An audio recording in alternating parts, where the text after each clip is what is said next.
It is an age of war. The wheel begins to turn. Snow falls on a rustic settlement at night. Overlooking the village stands a force of armed men, a one-eyed rider at the lead. The armed men stampede through the village, setting fires and attacking all who stray beyond their homes. The village is now aflame as the troops cut down civilians, men, women, and children. They haul out prisoners from a church as the one-eyed leader remains atop his perch, watching.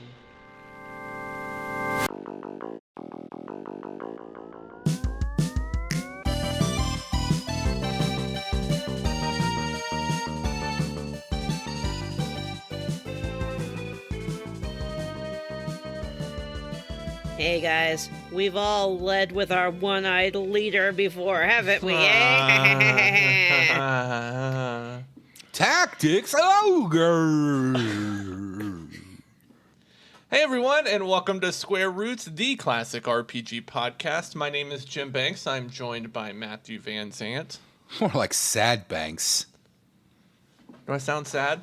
No, but I think you're sad because I made you play this game. Oh. I would think up a cool, name for Johnny that's a reference to the game, but I don't know what's going on in this game. So, also joined by Johnny Brandon. Johnny Knight Brandon. Johnny Qadriga Brandon. Yeah. How about Lancelot 3? Yeah, you're Lancelot number 3. Yeah, there's a lot of Lancelots. Also joined by Vanessa. I'm Vanessa, and I liked when we played Final Fantasy Tactics, and I'm glad we're playing it again. And this is a podcast where we play and talk about your favorite classic RPGs one chunker at a time. And this is the inaugural episode of our Tactics Ogre series. Whoa. More like In-Ogre-Al. What? In-Ogre-Al. Say it again. We're... In-Ogre-Al. Yeah, I get it. Mm-hmm. Your inaugural episode. I mean, Johnny should be thrilled because this game is made by Yasumi Matsuno, who made his favorite game ever made, Vagrant Story. I do love Vagrant Story and Final Fantasy 12 and Final Fantasy Tactics. It does have that sprite art. Mm-hmm. And music. It's got that same composer, so it sounds very similar. Well, that's our review of Tactics Ogre. Join us next week. Yeah. When we play BioShock. Yeah, maybe give us another week to figure out what's going on in the game. I really put this up for a vote because I assumed it wouldn't win. I did want to play it, but I assumed it wouldn't win, and I really was excited to play BioShock, which I assumed would be the absolute winner. Maybe Grandia too. How did this win? And now I have to write notes for the next 6 weeks. Fuck! People love a Matsuno game. It's got politics and intrigue. Cool. Yeah. They don't want mainstream bro games like BioShock. Yeah, too shootery. What are we going to play next? Cute. Halo? They want to think. Playing Halo 2 would be pretty fun, actually. I mean, Halo 1's a great game and has a pretty decent plot. I like the first 3. I like ODST. I don't like to play them, though. It's just so pew, pew, pew. Oh, I'm hiding behind cover, recovering my health. Pew, pew, pew, pew, pew. That's the sound of your shields coming back. Oh, yeah, that was good. Pew, pew, pew. Hey, guys, let's bring it back. Let's get some positivity in here. Let's talk about some hot gaming news. Oh, boy, do I have some for you. I knew that you would swoop in and steal this hot gaming news. She's scooping you. Knock, knock, knock. Who's at the door? Trick or treat. I'm gonna give that mage killer something good to eat. It's announced that Dragon Age Vanguard is coming out on Halloween Day. What an amazing treat. What an amazing day. What if it's a trick? What if it sucks? Oh, that would be the worst. I already love Halloween, and now there's an extra double reason to love it. It's BioWare-ween. BioWare is so good to us. BioWare-ween is the best. BioWeen. BioWeen. There was some pretty cool stuff in that trailer. Not gonna lie. It looks cool. Yeah, I agree. I don't even want to like get too into it because I don't want to like spoil it for people who are trying to keep themselves pure. Good idea. But we did see more of our favorite friends from other games, and I'm very interested to see how they interact, and it seems like it's going to be pretty epic. Yeah, it also showed Scout Harding having magical powers, and I thought that was pretty Oh my cool. god, we just What? said we weren't going to spoil it. What? I thought a spoiler, it's in the trailer. You definitely see some of the like old elvish gods, and that's pretty fucking cool. There's a whole Yeah. like floating city too, which looks pretty dope. Yeah.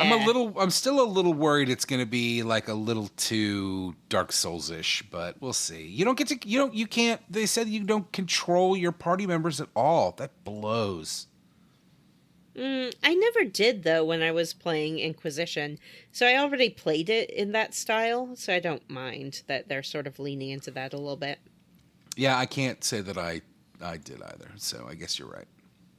Yeah, I called you out. I have some hot gaming news. Oh, go ahead. Wolf-Eye Studios, who recently published, or I guess developed, Weird West, which I saw Jim was playing on the Xbox, and I want to know more about, Was he? announced their upcoming game, and it's going to be a retro sci-fi RPG. It does not have a name currently, I think, but it looks like the way they described it is a mix between Dishonored and Fallout. It's going to have the social stuff of Fallout, but is going to have the gameplay of Dishonored, or maybe some of the gameplay of Dishonored, because it sounded like they're doing also more of like a Fallout play how you want thing. Is it and it first? Wow. Is it first person or is it like an ISO game? Like it looks Weird first West is? person, but there's not a ton of information on it right now. It is first person action RPG is what they said, and they said it was probably closer to Prey than any of the other games. And it is like a steampunk western, like an alt history steampunk sci-fi western. They said that it's not a western like a cowboys and like duels in the street style western, but like a steampunky set in the old west style game. It sounds fucking fantastic, and I'm very excited. It won't be out for 10 years, I'm sure. But I'm excited. That's my hot gaming news. Does anybody else have anything to add? I do. John does. Do y'all know about the Evercade? No. So it came out like 5 years ago, and I thought it was just kind of like a flash in the pan thing. It's a new system that runs games on cartridges, and the games don't get patched. They're like complete when you get them. And it's mostly like collections of old arcade games and old console games, but like official. And there's a handheld version of the Evercade and a plug-in console version of the Evercade. And they're starting to branch into like PlayStation 1 era games as well. Okay. So there is a new cartridge. Like one of the last things they released was all the Duke Nukem games, like all the weird ones, like the N64 one and the PS1 third person one. I like the and N64 one. And they did like they modified the original PC games to run smoother in 16:9 mode if you want, like the 2D ones. And now they have a cartridge they just announced Legacy of Kain, the first one, Blood Omen, and Soul Reaver. Ooh. And these, like, there's, over the years, they've got, like, really cool, deep cut catalogs, like games from Taito and I think Capcom and stuff. Like, they've got some really cool stuff. I think I might, I don't know, I have some, I'm not going to buy it right now because I bought too much stuff this year, like, but if anyone wants to get me a present, get me an Evercade and every single cartridge they've ever released so I can have a complete collection, I would appreciate that, because, you know, I'm cool, I'm cute, I'm nice. Yes, we could give Johnny Evercade. Yeah, No, you are make not all that those cute. bears and games thing. He could be a, what's it called? Like a Findom? You could be a fin I don't dom, want to Johnny. Believe in your dreams. I get uncomfortable with people fin doming because I'm worried about like young horny men like getting into deep debt because someone's like using them. Spending all their Unless money. I think unless you have generational wealth, or unless the sub has generational wealth, don't fin dom them. That is my dom thing. Like if they are crazy rich because of family shit, go nuts. But if they're just a normal person that's going to go bankrupt because you get a boner, don't do that. Yeah, no. Once again, your ethics are preventing you from living your best life. That's probably I for just the don't best, like- though. Yeah, I don't. I just think it's. I don't like it. I see it a lot, and I really don't like it. I find Some people we can all only got come kinks we if don't they like. bankrupt someone else, John. I know. Oh, there's also like guys who want to get fired from like subs who want to get fired from their job. Like you call up the job. That's like don't do that's that. creepy. I don't want to fuck up someone's life. That doesn't turn me on. That's bad. No, yeah, it's such self-destructive behavior. Yeah. I tease, but I agree. You should not take advantage of someone. Yeah, get boners in ways that help each other and are constructive and improve each other's lives. Get That's my constructive hot boners. take. Positive boners, Constructive yeah. boners. That's the name of my new Anyway, band. so in conclusion, the Evercade looks really cool. If you have generational wealth, please buy me one, you pig slut. I'm uncomfortable and I want to leave. I know. I know you hate it. All right. Does anyone else have video game news? I don't think so. All right. Cool. You guys want to level up? That'd be fun. Yeah. Yeah. I know what you want to talk about, Jim, and I want to hear about it. So just get into it. Okay, I'll go first. I'm fresh out of a screening of Alien Romulus, Whoa. and I thought it was super good. I liked it a lot. It was so scary, especially the like epilogue of the movie, like the coda or whatever. It's fucking terrifying. Ooh. It's Was it it's scarier than Trap? it was way scarier than. Well, was there a scene where a guy's like, I'm just going to walk in this room full of eggs. I hope nothing goes into my tummy. It was like Fede Alvarez directed it, and he did like Don't Breathe and the Evil Dead reboot. That was I like from, that Evil Dead reboot Yeah. quite a bit. Yeah, it's really good. And man, he directs the hell out of this movie. It is so good, and there's so much tension, and it's so scary, and it's got all the classic aliens in it. There's So it doesn't feel too fan servicey, like someone did an original interesting thing. It's with definitely fan servicey. There's a couple parts of it that I thought were kind of egregiously fan servicey, like two things in particular that I won't mention. But for the most part, it's really good, and it's got the setup of a horror movie. Like you put a group of people in a scary situation with a monster, and just let the movie happen, and that's kind of what it does. It's a cool setting. It's got all the cool like analog lo-fi tech stuff that's in the first two Alien movies. Oh, I love that. Does it have an alien that's like half alien, half Paul Reiser being like, I'm back? That would be amazing. It doesn't, but that would be amazing.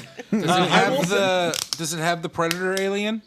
It Does doesn't it have pick the up from the Pred Aliens versus Predator movies? Does it will have the say- bull alien from Alien 3? No. So Does it have Michael Fassbender? It does not have Michael Fassbender, but Thank God.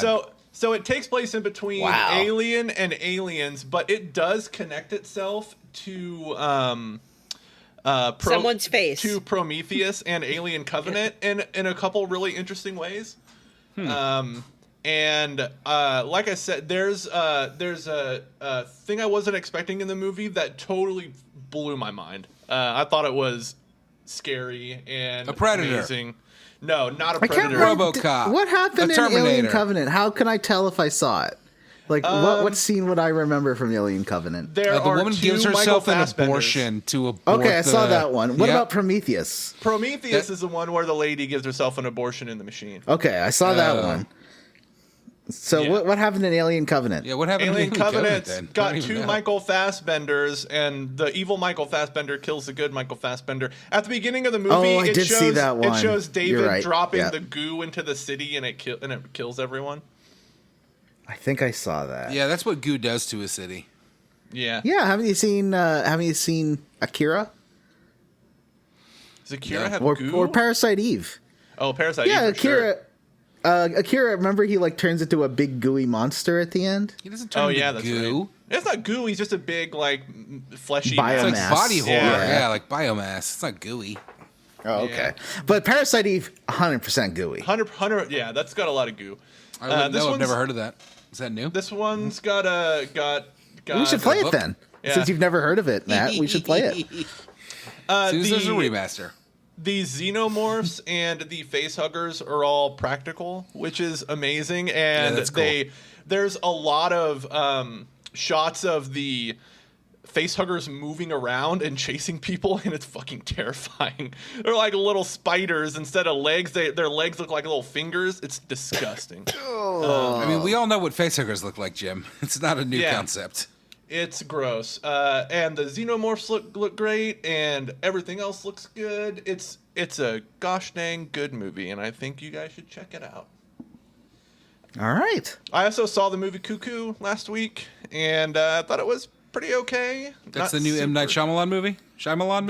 It's the new Dan Stevens film. I love him. What if Dan Stevens was in an M. Night Shyamalan movie? Can you even imagine? Oh man, why are we talking about M. Night Shyamalan?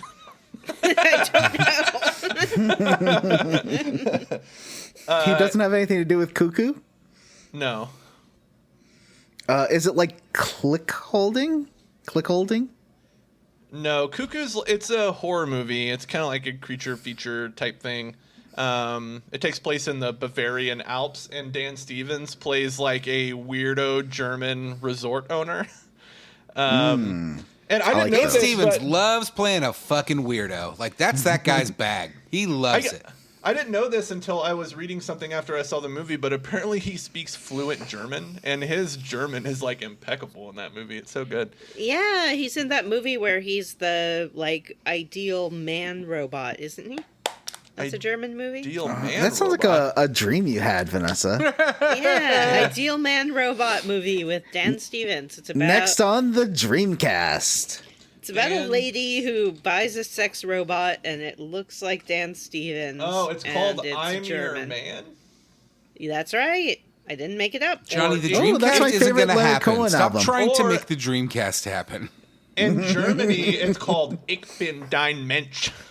Whoa. Ich bin dein Mensch. But yeah, Cuckoo's fine. Alien Romulus, I thought it was great. That's how I leveled up. Johnny, how did you level up?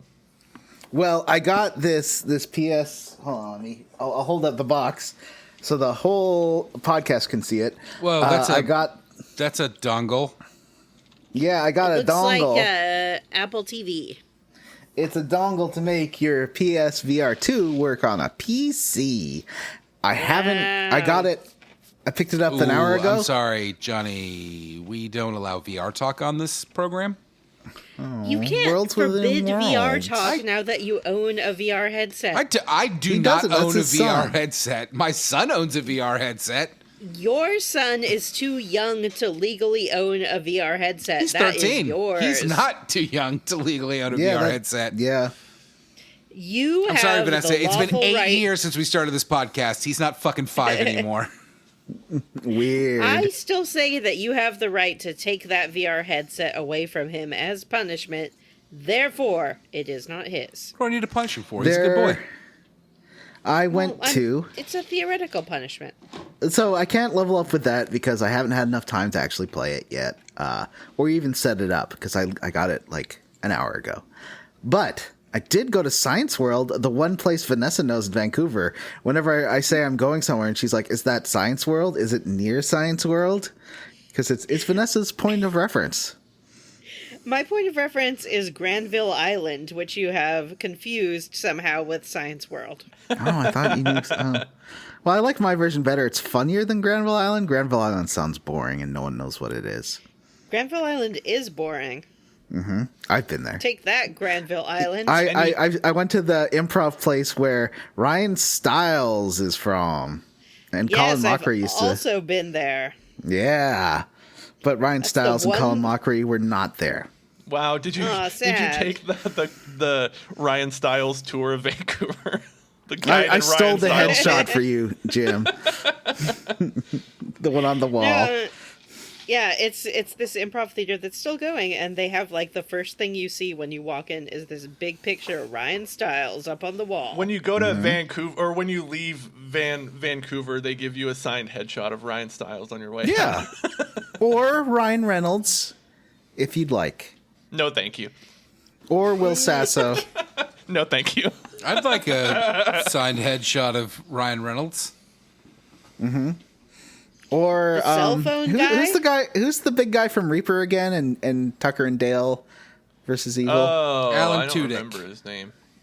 Oh, Alan Well, that Tudyk's guy- from New York. Tudyk isn't Canadian. He's from New York. yeah, it's a different I guy. don't know. Tudyk sounds like a Canadian name, doesn't it? Anyway, so I went to Science it? World. My brother was there with his kids. I'm not going to dox them, so we'll call them Child 1, 2, and 3. And then my sister was there with her son, who I'll call Child 4. Although, I guess Adult 3, because her son is now an adult as of a few weeks ago. I don't believe that. It's He's true. just a baby. Nope. I know a lot about this kid, and he is a baby, and he's a in grown-up. middle school or whatever. We no, just talked don't about believe it. this. Yeah, people age, Vanessa. People Ugh. age. Listen to the song Why? Landslide, or maybe Winter, if you want to learn about aging. Winter Doesn't by make any Tori Amos. sense. Yeah. So there's a lot of things about science. It's mostly like a very kid-centered museum. I think that if you want to go like to a cool museum for grown-ups, you should go to the aquarium in Vancouver. But if you want to go to a museum that kids love, go to Science World.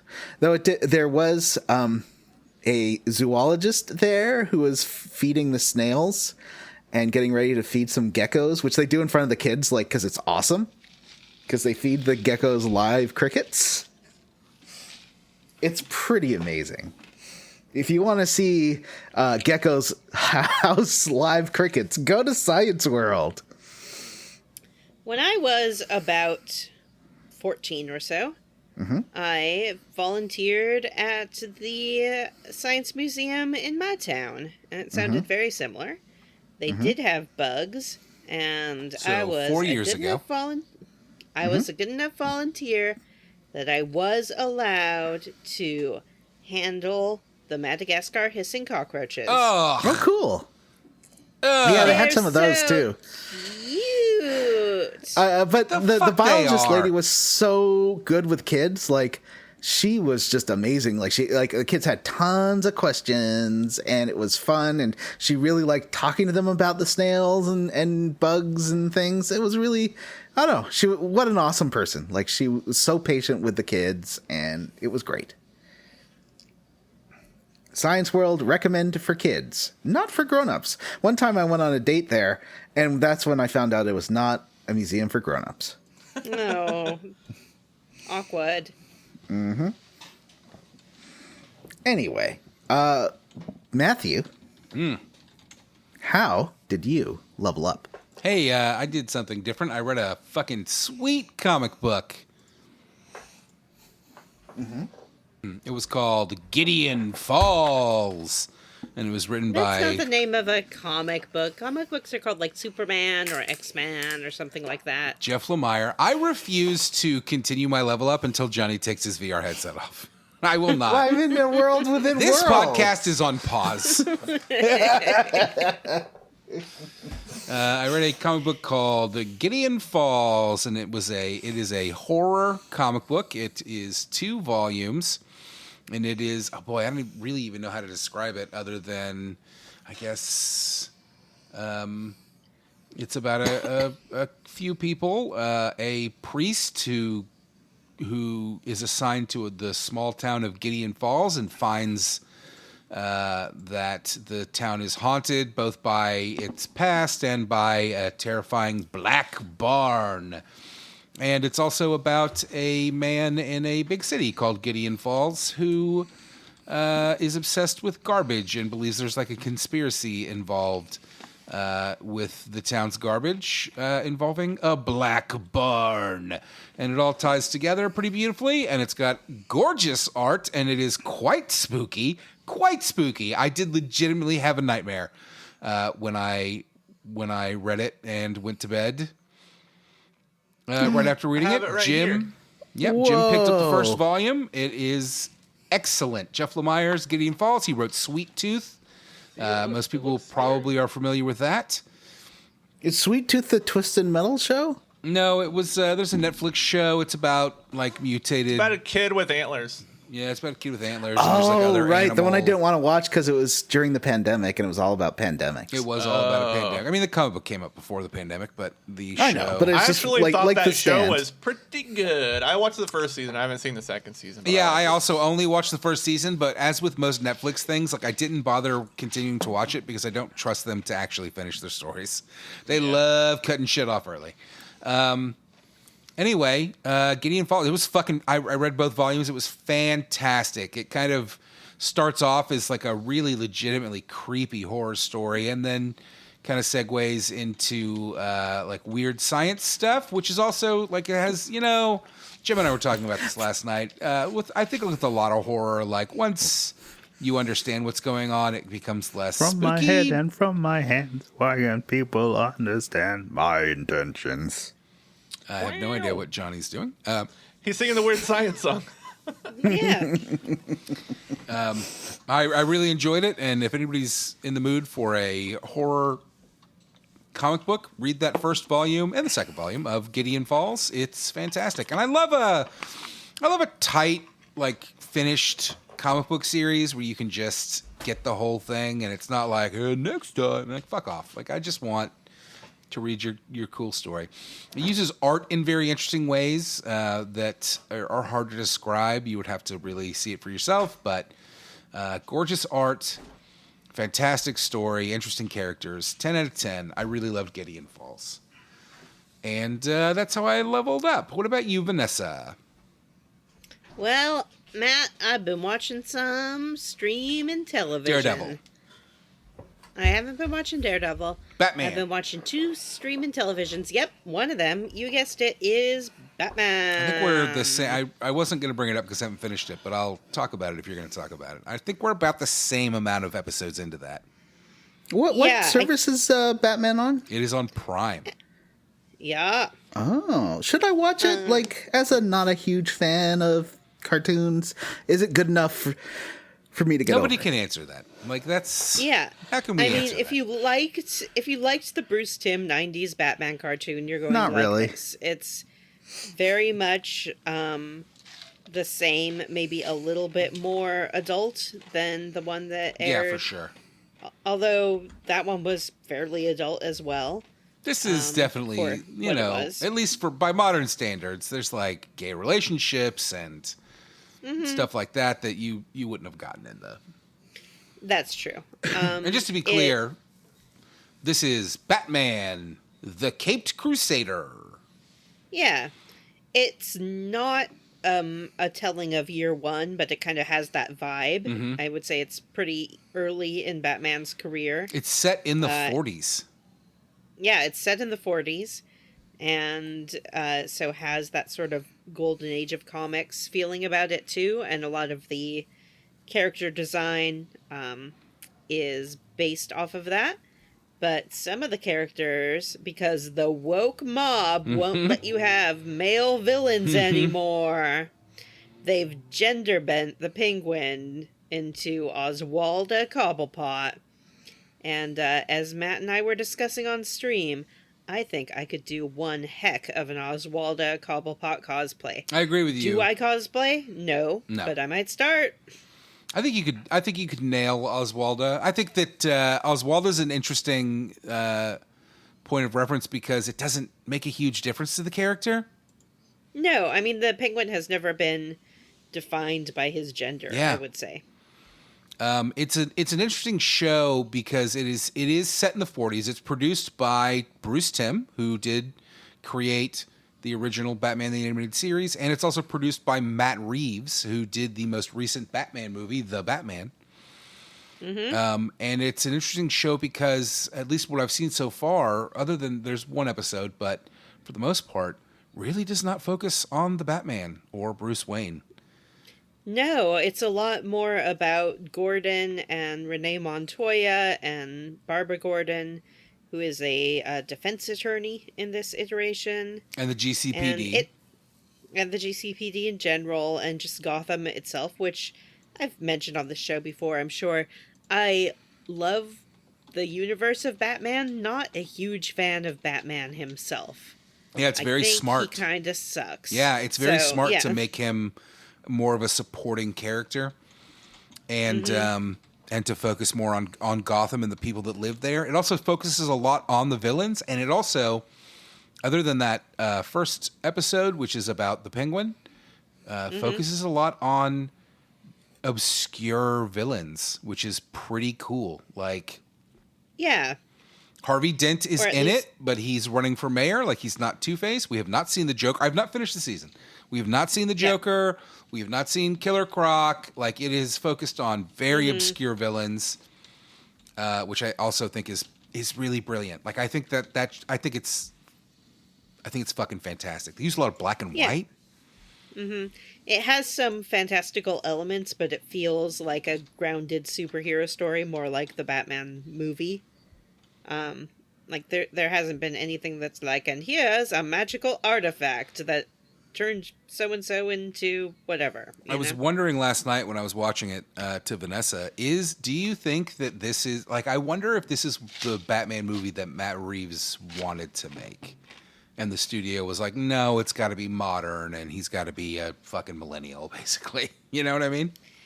Yeah, it's interesting. I mean, I definitely think that Batman as a concept works better in the past, just because when you sort of start to get into our contemporary reality where everyone has a little camera in their pocket, it loses credibility that, like, oh, does this Batman really exist? Nobody knows. Yeah. It's like, everyone would know. He'd be on 18 YouTube channels, cameras and YouTube channels the moment he set foot out in his cape. So, and they should should do like a Gen Z Batman where he's saying like "gyat" and "skibbity toilet" and they shouldn't all do kinds that. of stuff. They definitely. What if Skibbity Toilet was a Batman villain?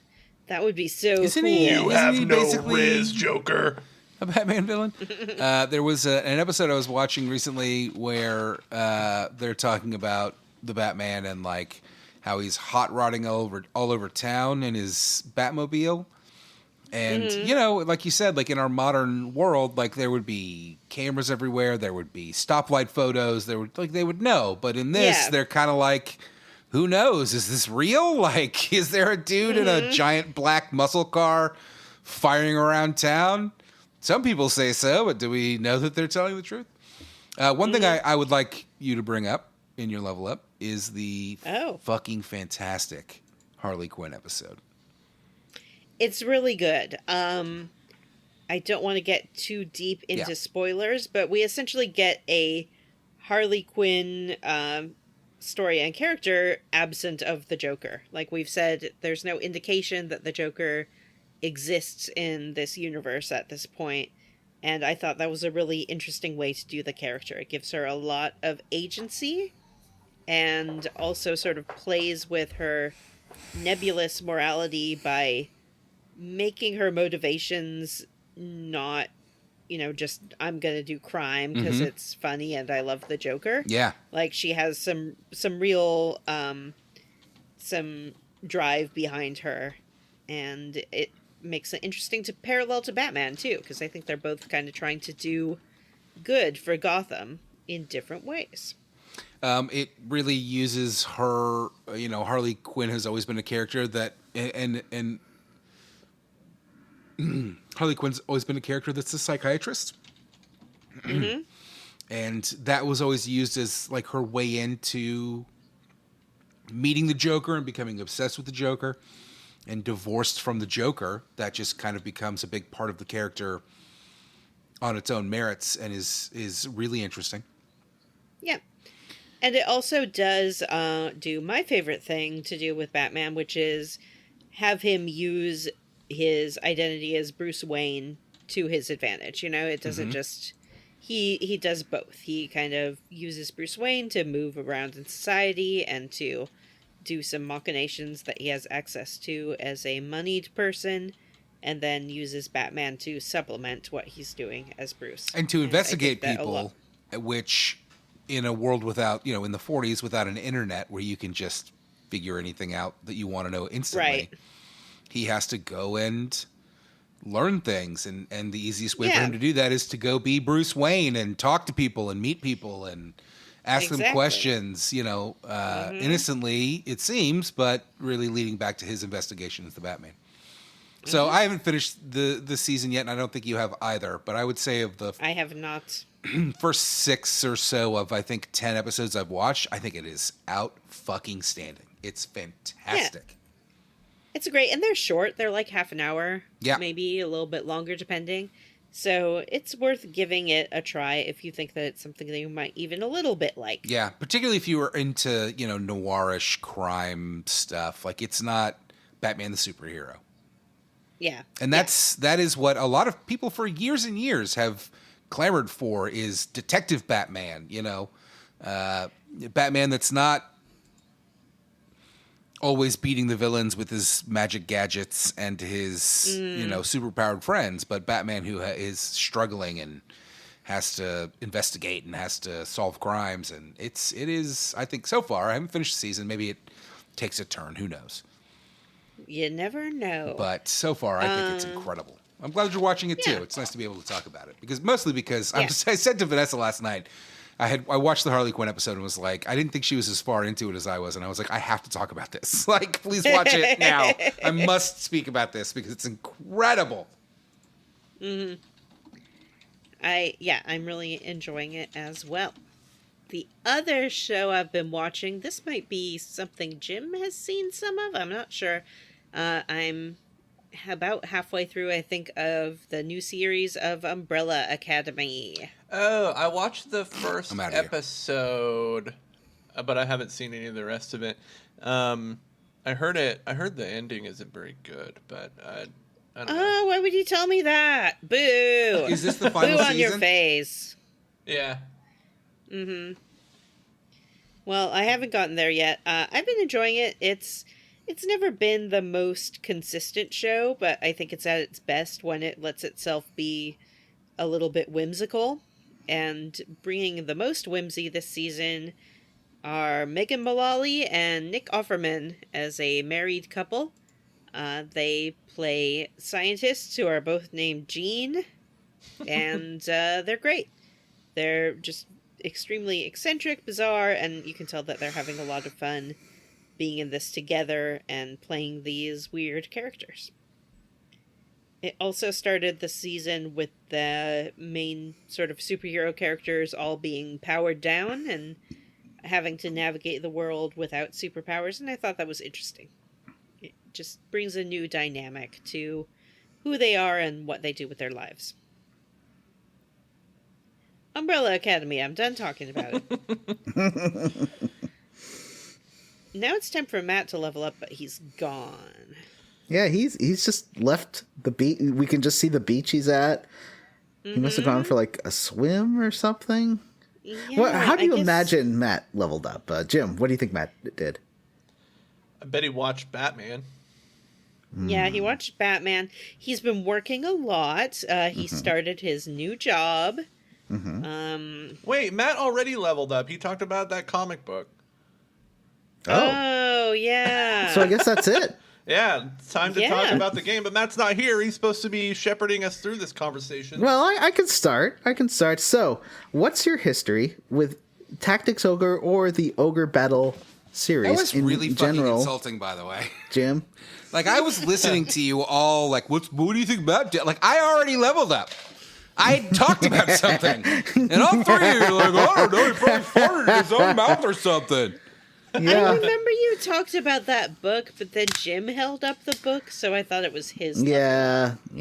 I do interrupt level ups. I did basically take your level up over to talk about Batman. Yeah. You're welcome. Hello, Cat. How's So, your paw? Jim, what's your experience with the Ogre Battle / Tactics Ogre series? I've never played one of these games. I've never wanted to play one of these games. It's only the one game. I still don't want to play not true. the game. Well, Tactics Ogre anyway. Yeah, but this is part of the Ogre Battle story. Like you see during the beginning, it's like episode 7 of the Ogre Battle chronology or something. Why is it called Are there Ogre? 7 Ogre Battle games? No, he started it like a Star Wars. Like he starts in the middle of the story. Why is it called Ogre? Yeah, why is it called No, Ogre? I know don't that a either. bunch of the titles of this series are named after Queen songs, but I don't know if there's a Queen song about ogres.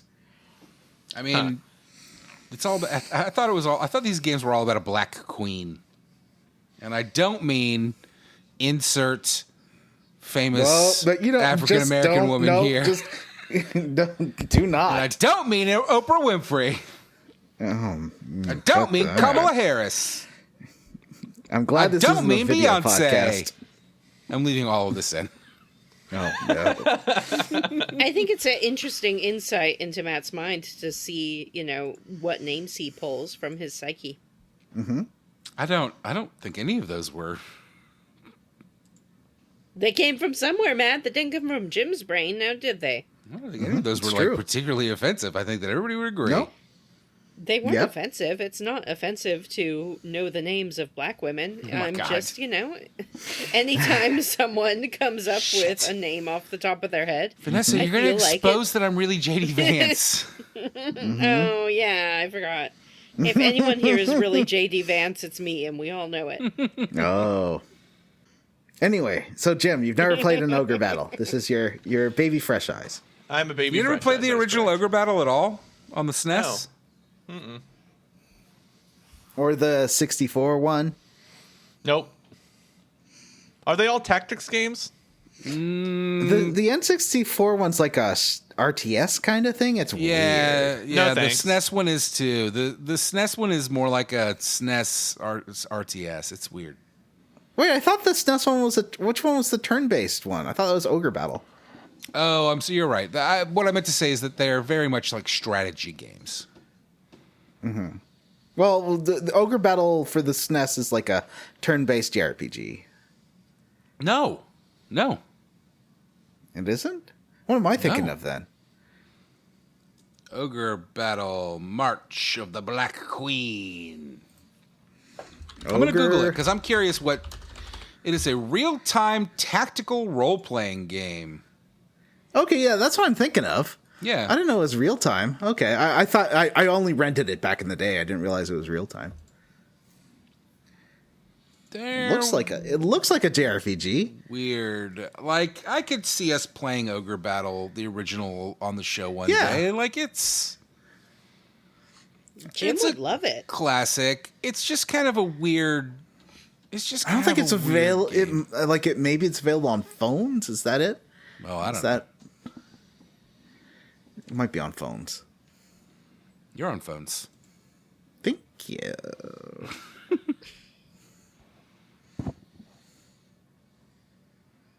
Hey, thanks for asking. I have never played this game either. I've never played an ogre battle game, and I don't think I'd even really heard of it until Matt proposed it for this vote. However, I do tend, like Matt, to enjoy a tactical RPG. So I do not object to playing Ogre Tactic Battle or whatever the Tactics hell it is Ogre. we're playing. Tactics Ogre. Oh. Technically, we're playing Tactics Ogre Reborn. At least the three of us are, and Johnny has chosen to play Tactics Ogre Let Us Cling Together. Is that right? Yes. Yes. Because he believes it's easier.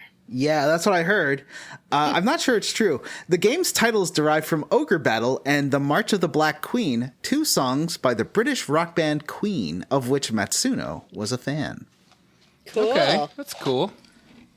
I'm a fan of Queen. I'm citing Wikipedia here. Once again, I don't want that guy from the internet to cancel me for not citing my sources. Tactics Ogre Knights of Lotus was what, a remake of this game? No, it's a spin-off, it says.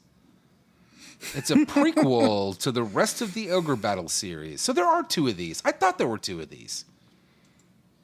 Yeah, me too. It gets complicated, I think.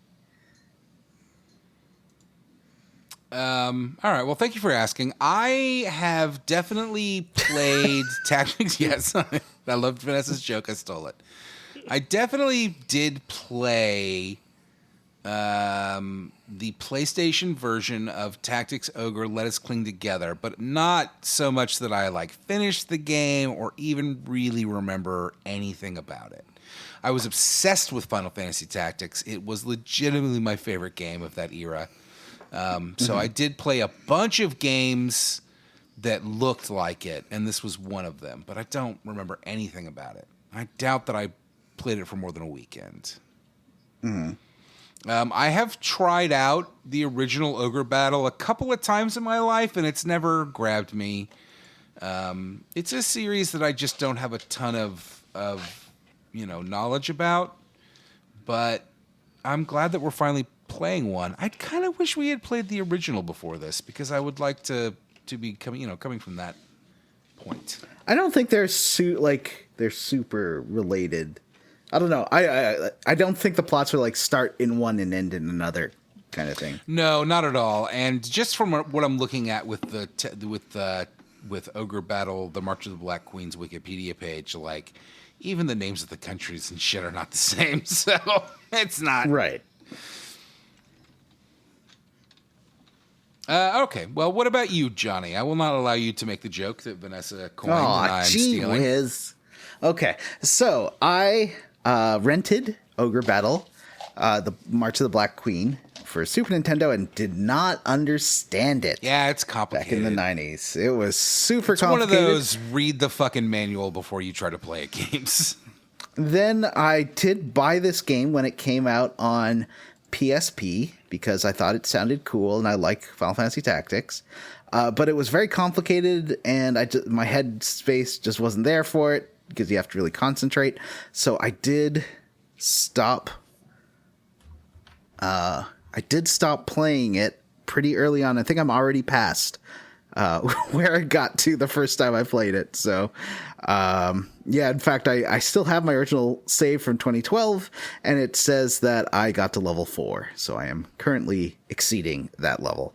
And I also played Ogre Battle 64 for a podcast whose name I can't remember, where they were playing they were ranking every single N64 game. And I was a guest on that. I played Ogre Battle 64. It was very complicated. When was that? I don't even remember ever hearing that was podcast. like 7 years ago or something. I mean, it was 6 or 7 years ago. Oh, when you were on that, yeah. Yeah. I thought Vanessa was asking when Ogre Battle 64 came out. I was going, well, when the Nintendo 64 was a thing. I'm kind of surprised I didn't realize Ogre Battle for the SNES came out on Virtual Console. I would have bought it if I'd known. That's kind of it, actually. These are kind of the 3 Ogre Battle games. It's not like a big series that's been running for a long time.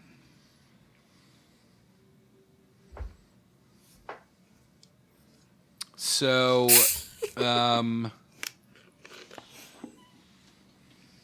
we didn't do I have it bolded and highlighted, and we didn't do it. Oh, yeah. We got streams. Streams can come true if you come and watch them. We streamed more of Phantasy Star. I did do the wrong dungeon. I did a super long, very difficult dungeon last time, which is not the dungeon I needed to do. We were so busy talking about M. Night Shyamalan movies and whatever else we talked about last night that I don't think Jim and I even really noticed that you had completely biffed it for quite some time. Yeah. But you know what? I did what I wanted to do that chunker. I got the robot and I got the spaceship working. And that's you found really... the robot Hapsby. Mm-hmm. So we have a stream. You can find it on YouTube. It is, search for the Square Roots Podcast. And it is Jim, John, and I for the most part. Vanessa's been on an episode. And we are playing through classic RPGs or whatever the fuck else we want to do. We've done 3 now. We might change it up. But look that up. We're currently playing Phantasy Star 1. John is playing it. Jim and I are chatting with the chat and, doing our thing. And next up will be me playing something. Ooh, I like something. What are you going to play? We've talked about it so many times already. Amanda. Hello, Amanda. I'm thinking about Secret of Mana. I'm thinking about Legend of Zelda: Link to the Past. I feel like I had a third option that I was really excited about that I've completely forgotten. So I don't know what that was. I may put a vote up on the Patreon. I probably should. Yeah, all right. I'll do it this week. I'm going to put a vote up on the Patreon for the next game that I will be playing. How many episodes do you think Phantasy Star is going to be, Johnny? I don't know. A few more. I still I've barely explored Motavia and Desolis, so I've got those 2 to go through. And if you've got any curiosity about Phantasy Star, it is a lot of fun to watch John play this game. The enemy animations for the most part are fantastic, and the plot is not great, but it's not terrible. It's interesting. It's a Star Wars knockoff. I did get to fight a big beefy Titan in a Speedo, and he punched me. That was in the super hard dungeon. Yep, and you died a few times, which was not fun to watch, but that's okay. I'm sorry. And also, you get the 3 of us, chatting with the live chat. So if you want to chat with us, we're there. And there's another thing on YouTube you should check out, and that is Johnny's new YouTube channel, Bears in Games. Neo. I don't know what those hand signs meant. I was just doing stuff. No, I was just doing dancing along with your words. Bears and Games Neo is Johnny's new YouTube channel. He has been reviewing open world games. He's also done some gay gaming history stuff. They've all been fucking fascinating and interesting and fun to watch. And you should be so lucky to be able to watch that. And you are that lucky because it's free on YouTube. So go check out Bears and Games Neo. I cannot wait for your Grand Theft Auto 3 episode. I am camping at the bit. It's so long.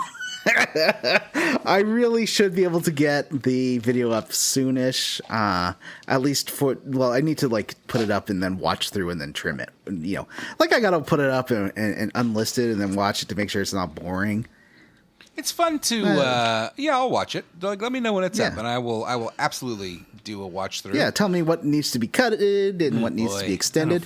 Do not tell me to cut the days of our lives part, because that's long on purpose.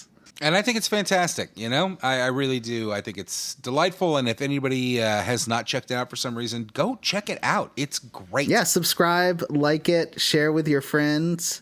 There's stuff on racing. I've been talking with Jim about optimizing. Put an article SEO. in the New York Times. Fucking get out there. The only person that's written about it for and who writes for the New Yorker was Andrew Sullivan.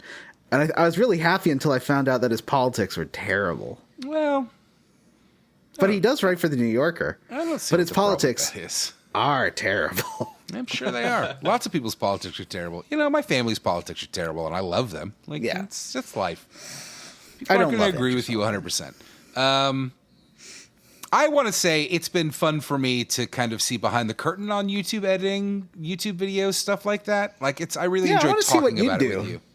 I know right now you're super busy. No, but I don't have time. Once the kids are moved out. I feel like what you're doing is pretty similar to the type of thing I would do. You know what I mean? Maybe not the same topics, but that's the type of stuff I like to watch. So it's very much what I would do. But yeah, I don't. Who's got the fucking time? All right. Well, so what happens in the start? All right. Other than a village getting caught on fire. So it's worth pointing out. There's a long thingy. Oh my god. Yeah, Vanessa's last time on, if you kind of weren't paying attention, is a big part of it. A group of men, a group of knights assaults a village and just kind of, really kills everyone. It's really fucked up. And then we cut to modern time, which is in the city of Goliath. Listeners, I want to apologize in advance for all of the words we're about to throw at you that you're not familiar with. We also don't understand them because the game sucks at I feel explaining. like the game should apologize. Yeah. It's a lot like reading like a Game of Thrones or something like that, where it's like, I live in the West in Gibblegoo. Like, you know what that is, right? No, I don't know what you're talking They about. kept saying words like Galgastan and Goliath, and one character's like named after jeans. His name is Denim, and I was like, "What the fuck?" Yeah, is the going main on? character is named after the pants that you're wearing right now. And his sister's name is Katya, which what? Okay. Oh, kitty limp. Poor limpy kitty. All right, to start us off, we are introduced to our main character, Denim, Wrangler, Levi, we call him, Levi, and his sister, Katya, and their friend, Vice, which is not ominous at all. Having a character named Vice is definitely not ominous at all. He also is like, you know, when you get a jerk party member who's a jerk. Oh, like was it no, it wasn't Mustadio, but when you start Final Fantasy Tactics, there's a jerk party member, right? Who's like, these are lower class swine. Yes. You shouldn't be. Oh yeah. I can't remember his name now. I always thought that his. I know who you're talking about. I always thought he looked like a dog man. Mm-hmm. We talked about that in our Final Fantasy Tactics coverage. That I thought he looked like a dog man, and you were like, no, it's a dude. Anyway, these are our three kind of main characters, and they have heard that Lancelot has returned to Goliath, which is the town that they're from, that they live in. And they Not Lancelot. Mm-hmm. Do you think it's weird to name? Do you think it's weird to name characters in your fantasy game after like famous other characters? It's sort of like having like, and here comes Aragorn, but not the one from Lord of the Rings. yeah, that's weird. He's just some other guy. But I don't understand. This feels like a non sequitur. Like, what do you? Oh, Lancelot. I get it. Yeah. Lancelot, as it turns out, is from Arthurian mythology and really nowhere else. You don't hear it as a name very often. And yet there's two of them in this game. But why is Lance such a popular name? I don't know. It shouldn't be. Yeah, apologies to all our Lance listeners, but it does seem like you're going to be a car salesman the second your name Lance. Yeah, Lance. I just feel like it's an aggressive name. You know, it's like lancing a boil. Ew. I don't know why, but what this makes me think of is the fact that when they made that Incredible Hulk show in the 70s, they were like, Bruce? That name's too gay. We got to name him David. And then the comics were like, oh yeah, his name is Bruce David Banner. Obviously, everybody knows that. Lance is one of those names that's like, imagine like having a grandpa named Lance. This is it's like it's one of those names that's not going to age well once you're over like 50. What about Lance Hendrickson? Oh, What about he's him? a celebrity. Celebrities don't count as real people. What about Lance Armstrong? Nobody Again, a likes him. celebrity. Yeah, he made up going to the moon. No, wait, that's someone else. All right, so our main characters talking have about? heard that Lancelot has returned to Goliath and they discuss attacking him. Him and his Dark Knights, Lancelot and the Dark Knights. And Yeah, Vice is all for war, and then, which puts the Katya Katya in the nag female position. Yeah. You know? Well, she's a pacifist, but she's strong-willed. Nah, Like, she's going to not spend like the whole a game doing pushover. this. It's Oh, boy. obnoxious. It's bad. Katya does not want to do this, but Denim and Vice, mostly led by Vice, want to kill Lancelot and his Dark Knights. And now I'm going to do some exposition. Vice explains that Lancelot and the Dark Knights are a pillar of Bakram's power, and that if they kill them, Bakram's power will be disrupted, and the Galgastani will try to take Valeria. You know how I feel about this kind of nerd talk. Yeah. It makes me want to shove someone into a locker. So Galliard, I assume, is in the let's call it a country of Valeria, and Bakram and Galgastani are neighboring countries that are trying to invade. Bakram's not a guy. Bakram's a people. I don't think Bakram's a guy. I think Bakram is a people. Yes. Okay. So I could have been these misreading mercenaries this like whole fucking Lancelot, thing. this Lancelot mercenary, where are they from? Are they Galgastani? Are they somewhere else? They're not Galgastani. They are Bakram. Oh, Or okay. I at thought least Bakram they were the bad work guys. for Bakram. Everybody's a bad guy.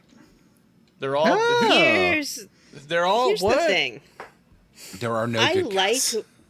actually like world building, but this ain't that. You know, I Yeah. feel like when you're building a world, the building is really essential. Like, you have to kind of lay your foundation, give the reader or audience, whatever it is, something to kind of hook onto, and then you expand it Yes. out from there. I think that's why the Lord of the Rings movies work so well.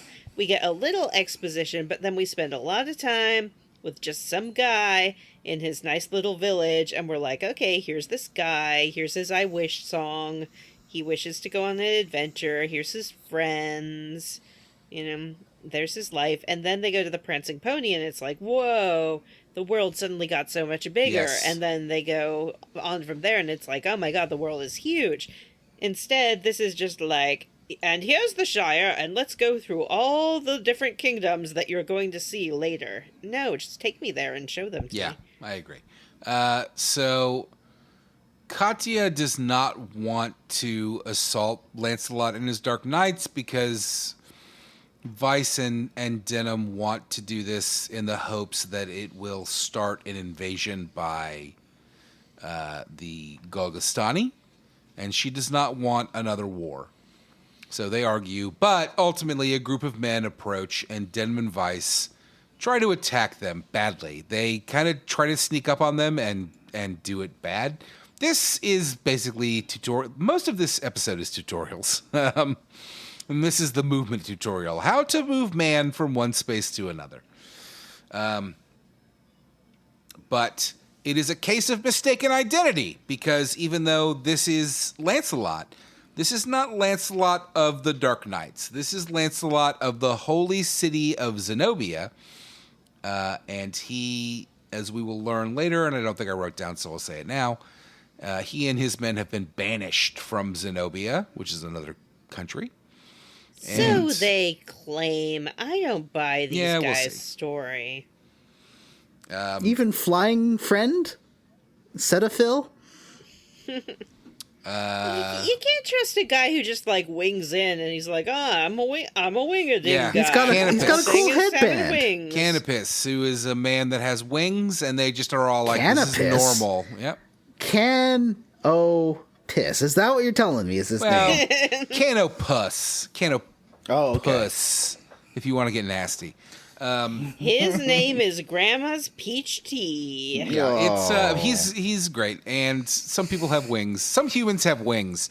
I really dug into this actually, googling it to figure it out, and these are just humans, and some humans have wings. He's not like a weird monster race. It's not.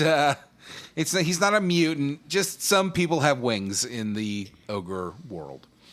What did that Google search look like? Did you just Google why do humans have wings? Yeah, yep, that's what I did. And Google AI was like, idiot, humans don't have wings except for some people who are angels, because Google AI is stupid. So, we being our main characters, try to attack this group of men, and instead we talk it out when we realize that these are not Lancelot and the Dark Knights, but instead this is a different Lancelot, and he and his group of mercenaries are from the kingdom of New Zenobia. So we talk to Lancelot and his friends and convince them to help us in freeing Duke Wrongway, who is held captive by the Galgastani in the castle of Almorica. The Lancelot and his group of mercenaries are just looking for a job, basically, and hear that a duke is held captive and assume, well, if we help save this guy, he'll give us some money. Mm-hmm. So we head to the It's castle. a Han Solo situation. Yeah, I guess. I mean, Remember, if you want riches, we're going to rescue a princess, and there'll be more money than you'll ever imagine, or something. That's what he says to Han Solo. yeah, I've never actually seen that movie, so I wouldn't know. We okay, head it's to good. Almorica, and it's a trap. The enemy is waiting no. for us. They're waiting for our group of rebels. They specifically call out, like, "Oh, you're the Wallister rebels from Goliath." Which, again, what's a Wallister? Why am I supposed to understand this? Aren't the Wallisters from Game of Thrones? That's Lannisters.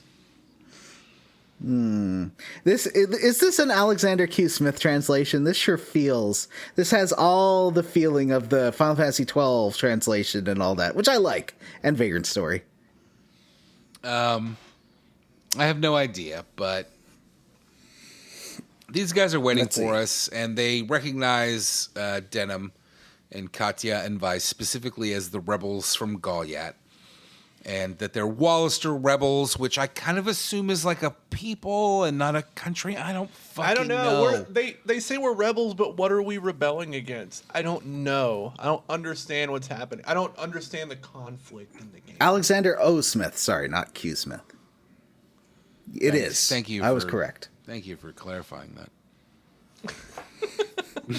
Well, he's the one who always has like manse and ne.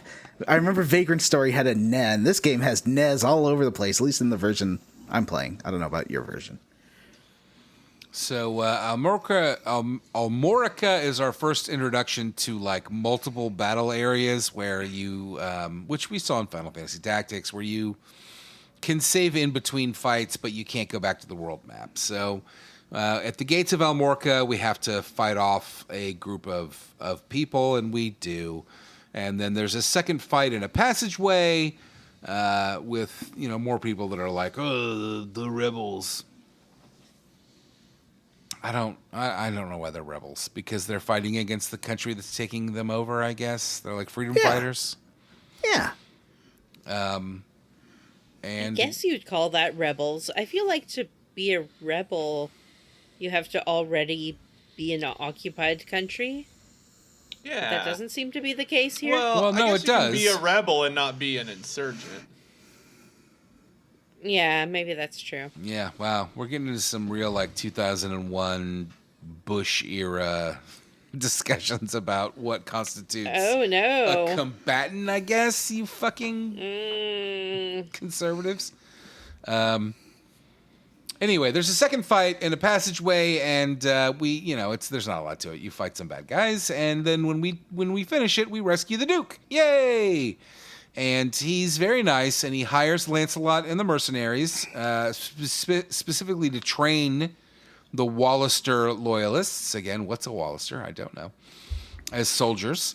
And then he knights Denim and Vice, and not Katua, because she's a woman, obviously, and she can't be knighted. This game came out in 1995, and it is sexist. It is fucking sexist. We'll talk more about that next week, but right now, just know. Wait. Can we talk really quickly? How is everybody playing the game? And that's a great question. Oh, that is. I'm playing the game on my Steam Deck currently, but I think I'm going to switch to PC and maybe take advantage of a mod or two. Ooh. You need that power of Andraste. I do. Yes. Speaking of, I am playing this game under Andraste's full blessing on my PC. Are you really? How do the mods work? Are you using WeMod? Yeah. Okay. Is it pretty easy to use? It's very easy to use, and it allows you to, like, toggle on or off which mods you want to use. So, Oh, cool. for example, if you just want to have, like, unlimited health because you don't want to worry about dying, or you just want to have 99 of all items, you can do that. Oh, hell yeah. Or you can also, just throw it into essentially God mode and give every enemy NPC 1 hit point. Which can be convenient. The battles tend to take a long time in this game. I mean, I don't And think if they you take are- that long. I feel like most fights take about 15 minutes. In fact, I think it's a lot shorter than fucking Final Fantasy Tactics, where they would go on for an hour. Yeah. But nevertheless, if you're a busy person, you might need to supplement your gameplay with some ease of access options. And we here at Square Roots encourage you to do so. We're all grown-ups. You can make your own decision. That's right. Am I a grown up? No. Yeah, we're all you're grown-ups except for 45 Johnny. years old, my friend. You're a grown up. You can't say things like that to his face. Look at him, he's crying. Oh, you also haven't sung "Happy Birthday" to me. I 'Cause did. Did you? Yeah, I did. I thought we did last time, didn't we? Oh, I can't remember. Well, let's Maybe. just do it now. Happy birthday, Happy birthday to you. to me. Happy birthday. Happy John and birthday Jim and to- Vanessa, get with the fucking program. Happy Oh, sorry. birthday Happy to birthday you. Everybody Happy wants birthday, to dear to Johnny. Happy Happy birthday birthday never, to never, you. never, never Happy leave me. birthday. Happy Thank you. birthday. Thank to Everybody. you. Everybody wants Johnny's birthday. I object to singing Happy Birthday for people's birthdays because it's not a very good song. I think people should sing Tears for Fears instead. It's a good song. It's a great song. Yeah. Yeah. Okay. So, there reminded are me- three.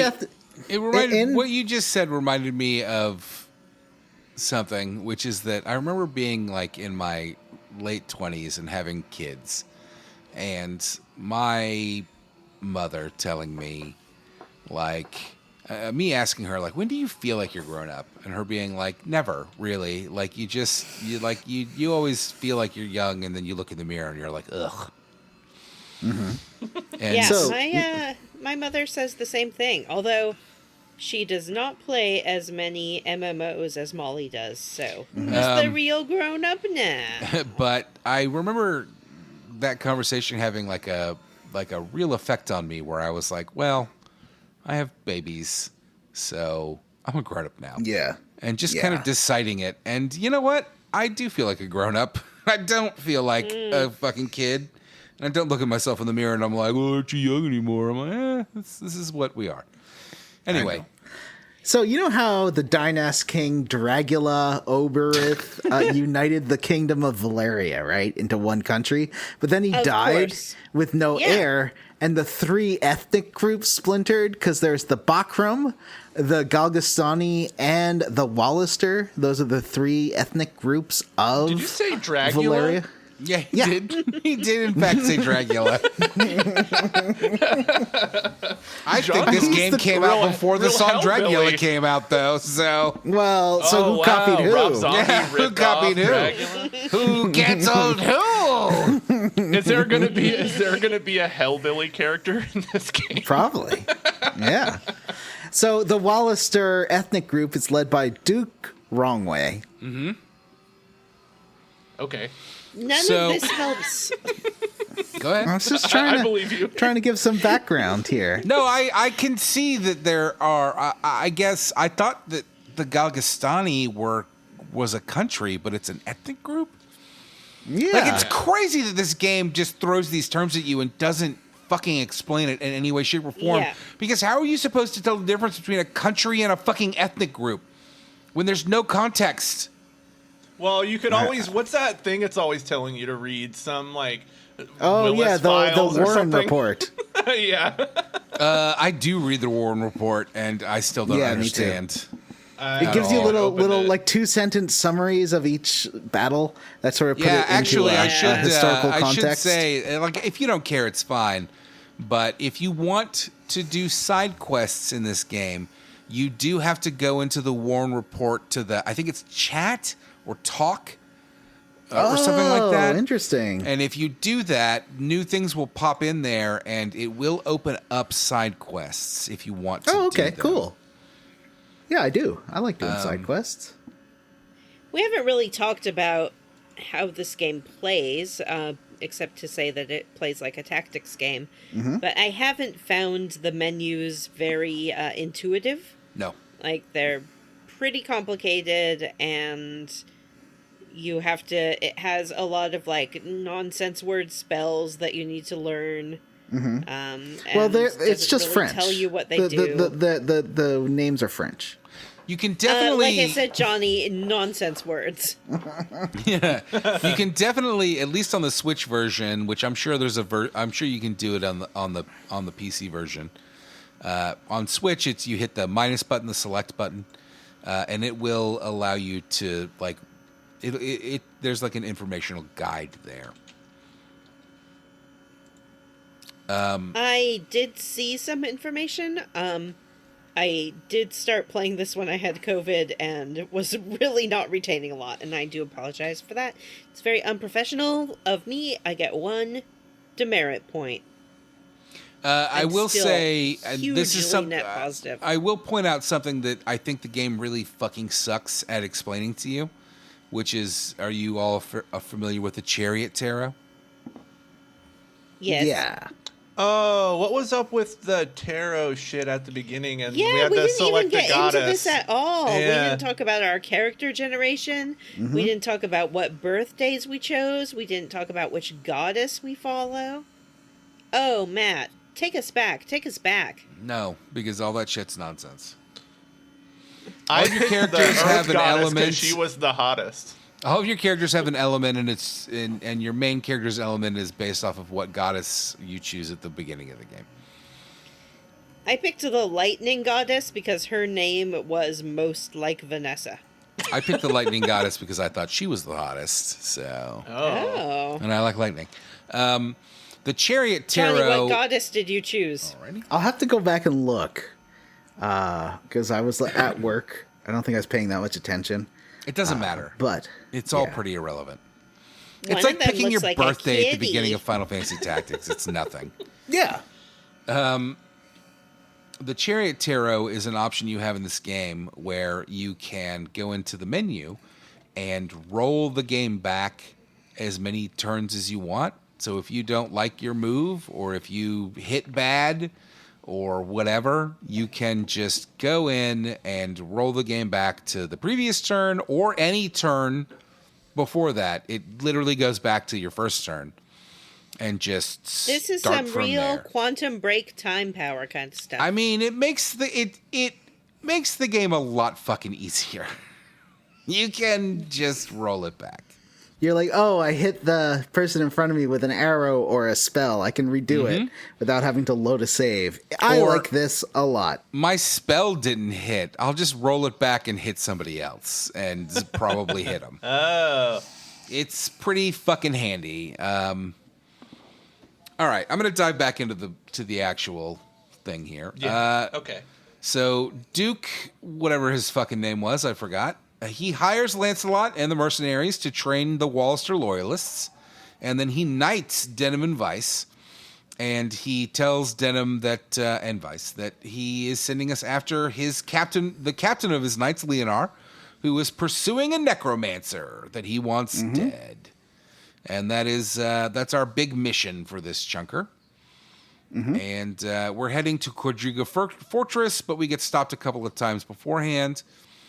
The first place we get stopped is on Tynemouth Hill, where we get attacked by a group of bad guys. I don't know, mercenaries, Galgastanis. I don't fucking know. Yeah. But the big, it's just a fight. There's not a lot to talk about. But there's one thing, which is the Canopus, which is the winged. Yeah, he's got the cool wings. headband and wings. Yep, the winged mercenary from Lancelot's crew joins us, and he just joins the party here, and he's fucking great. He's one of the best characters in the game.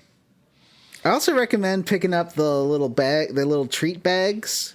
What do you call those bags you get at a party? So you will get, when enemies die... Goodie bags? When enemies die and they drop a little bag, whether you pick it up or not, you will get it at the end of the fight. Oh, as long as the enemies don't pick it up. I was wondering No, because you have to kill the enemies. So either way, you're going to get the bags. There's no reason to ever What go about after the little a bag. tarot cards? Yes. The ones that give your stat boosts.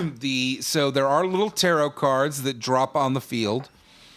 And the blue ones will give you temporary boosts to your attack, to your magic, to your hit percentage, and they're pretty handy. In fact, honestly, from what I've learned from playing the game, is that taking your people and going after the hit cards early on will make you way more powerful. But they also occasionally enemies will drop green cards. And those are permanent boosts to your character's stats. Oh. So definitely grab those when you can.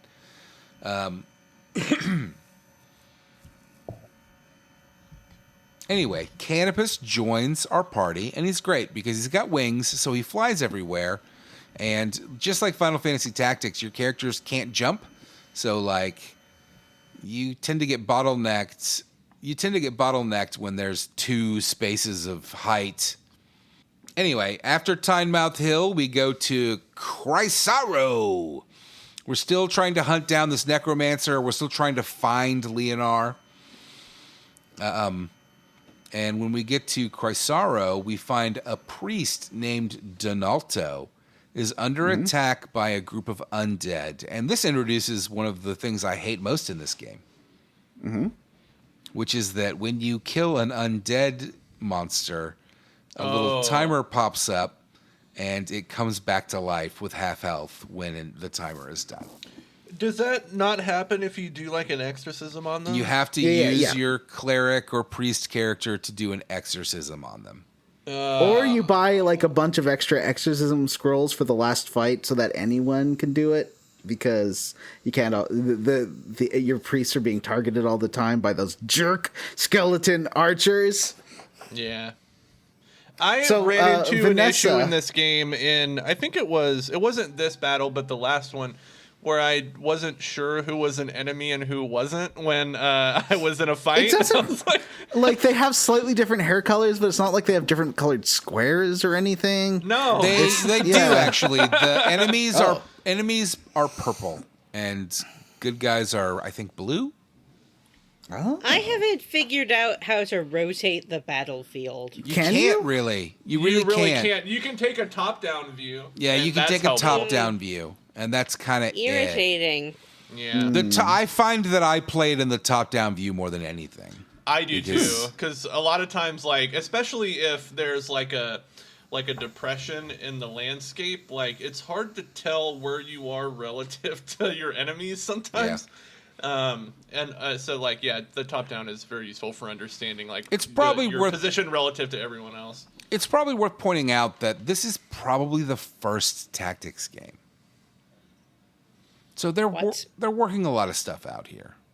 But I mean, about we're Pool playing the Radio? Was the first- remaster. Yeah, Well, that's true. They could have remastered anything. It's a remaster, not a remake. So, like, I don't know. It makes Yeah. sense. Where's the mastery? Ooh, where's the making? Yeah. Where's the QOL updates? So Vanessa tells us, she's like, you can't actually save that priest, right? He always dies, and we're all like, the priest we saved? I have He what died I've like immediately for me. I don't know Wow. what happened. I have It definitely must have been like learned, a critical hit. I've definitely learned that when it comes to this is not the last time this is going to happen, where you will come upon somebody that's being assaulted. And I've definitely learned that A, if you keep them alive, you typically can recruit them.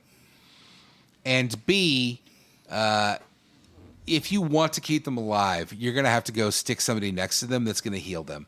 Because this game fucking loves to shoot with arrows and spells your weakest party members. They're always going to go after your healers and your mages. which is, I guess, kind of nice because at least your main characters will typically be kind of left alone. But your weaker characters are that's it. Like it almost feels like broken AI, where it sucks. It's shitty. But sometimes you can use it to your advantage by putting you can lure enemies over to where you want them to go by putting a weak character over in a corner. Like you can mess around with it too.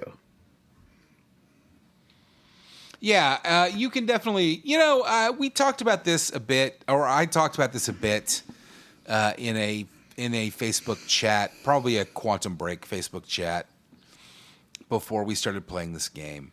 I think it was Tracy that was saying I've never played. She was nervous. She was like, "Oh, I've never played a tactics game, and I'm not a great strategy person." And these tactics games don't actually involve a lot of strategy. It's more like a turn-based RPG where you get to move your people around a field instead of just being in, lines. Mm-hmm. At the most, it's like baby tactics where it's you can definitely you can do a pincher and you can bottleneck people. But other than that, there's not a lot of actual strategy involved in these games. I told Jim last night, the best strategy I can tell you is just hang out at your starting point and let the enemies come to you, because then you can assault them one-on-one. And other than that, boy, there's not actually a lot of strategy to these strategy games. It's just a JRPG. I like Matt's strategy of just letting them come to you, because I feel like when I would try to advance towards the enemy, I would end up having one or two characters on the other side and then everyone else on the original side, and then those two people would get killed, and it ended up being a frustrating experience. And this game does have permadeath. It's not instant, but if somebody gets knocked and then three turns pass, they do permanently die, which sucks. I mean, again, you do have that Chariot Tarot thing where you can dial things back and just change your move. So it's not egregious. You can get away with anything. And some of these maps that we'll get later on, you'll have room to back up. So you can definitely just back up and just kind of hang out and wait and let your that reminds me, this game has an interesting mana system where your mages do not start with any mana at all. They start with 0 mana. And they gain mana every turn. All of your characters do, actually. I really like this. Your physical fighters will also use mana for their more intense physical skills. And your mages will get stuff like Meditate, where they're able to gain mana on a turn, but it's a random effect, so you'll get it sometimes, but not all the time. And there are items, so you'll notice the enemies will use, I think it's Magic Leaf, Magic Weed, maybe, that does it's an ether, and if you watch the enemies, they'll use it on the first turn to give their mages and healers some magic. But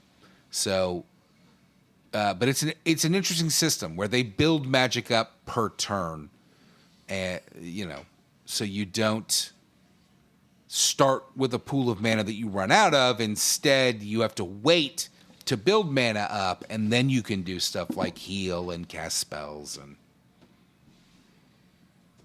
in fact, there's a ton of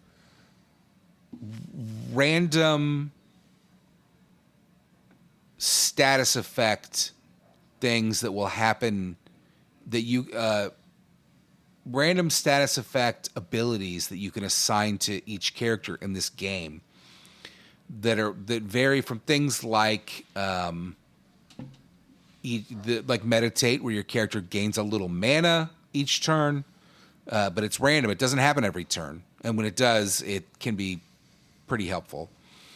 To stuff like Elementally Attuned, where if it hits, your character will do elemental damage and do more damage with that element of spell, to stuff like later on, but just as an example, like your characters will get like a counter or a first strike where if somebody attacks them, they'll attack before the person attacks.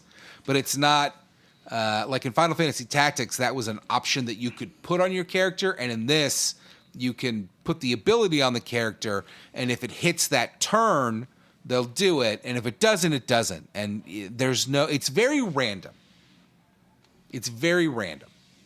But it's pretty great when it happens, when your character's first strike ability hits on a turn, and then the enemy walks up and hits them, and instead you hit them first and kill them. It's pretty great. Is there like a stat or something that dictates when a character will deflect or when they'll counterattack? How does that work? Because it seems to happen randomly. Sometimes the attack will get blocked and they'll counter. Yeah, you can add the counterattack skill. Like you have to add skill slots with SP. And then if you put the counterattack skill, it gives more... I don't know if it just unlocks counterattacking or gives more chance to counterattacking.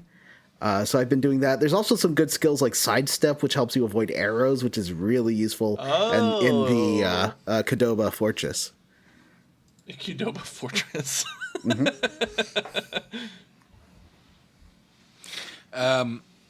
That's a good question. I don't have the answer to it. I think that if you have and again, and I'm sorry, listeners, that like we're halfway through the plot here, but now we're just talking about gameplay stuff. But that's how conversations work, buddy. Yeah, it ebbs and flows. I think each character will have 4. I don't want to call them physical because it's not all physical. Each character has 4 ability slots and 4 magic slots, though they can only use the magic slots if they're a mage of some kind. There's a few different kinds of magic users: clerics, mages, enchantresses, etc., etc. So that does really limit your abilities, where you can add counterattack, or you can add something that buffs your defense, or you can add something that limits other enemies' movements, which that shit is really handy. And there are other examples, but you only get 4 per character. So they'll have a bunch, but you just kind of have to pick and choose based on, what you want. Soon we'll get, which you guys will recognize from Final Fantasy Tactics, which is you'll get like Beastmaster style characters that can tame different kinds of beasts, and that seems to be a big part of the game. Though I am 2/3 of the way through this game and have not had to really use it. So but they can be you can get monsters, you can tame them mid-fight, and they'll join your side, which is handy in a fight. And also then they join your team or whatever, and you can just pull a dragon out for a fight. But like the Beastmasters have Beast Tame and Dragon Tame, and then they have Beast Empower and Dragon Empower. And that you really have to pick and choose, because you also, each of your characters, at least the physical characters that are using physical weapons, you can pick like a single-handed sword, double-handed sword, axes, maces, whatever. And you want to have that in there because it increases their damage. So it forces you to pick and choose what abilities people are going to have. The game does allow you, I'm sure you've all noticed it, but the game does allow you before fights to look at the battlefield. Yeah, you can scope it out. That's very helpful. Yeah, I often found in Tactics, and I guess I should say Final Fantasy Tactics, that it was a surprise when you got to the battle, and it really changed what you needed to do and what kind of party formation you needed. Yeah, I was shocked that they did, like, this game comes out 2 years before Final Fantasy Tactics. I'm surprised that they didn't include this in Final Fantasy Tactics. It would have made that game better. And it's weird that they don't have it. in that, but they do in this, where you can see the battlefield ahead of time. You can see the enemies you're going to fight. So you've got your Beastmaster, and if you scout the field first, you can see, well, there's a couple of dragons, and that's it. So it's easy to, assign your Beastmaster character dragon taming skills or beast taming skills, depending on what's on the field. Or, if there's undead on the field, you can swap out, you need your exorcism skill on your priest, but you don't need it if there's no undead, so you can throw an extra healing spell on there or whatever. Mm-hmm. Is there a maximum amount of spells you can have learned? I mean, you can only equip 4 spells per character. Oh, really? Okay. Sorry, I didn't know that. Only 4 spells per character, only 4... Unless you're using Wiimod, and then you can equip as many spells as you want. That's not true, but you can start the battle with unlimited mana and get access to all the spells immediately. Oh, yeah. You can get 900 of all consumables and spells. I mean, I'm sure that when you're playing it like that, the spells are great. My experience so far is that the spells fucking suck. Other than the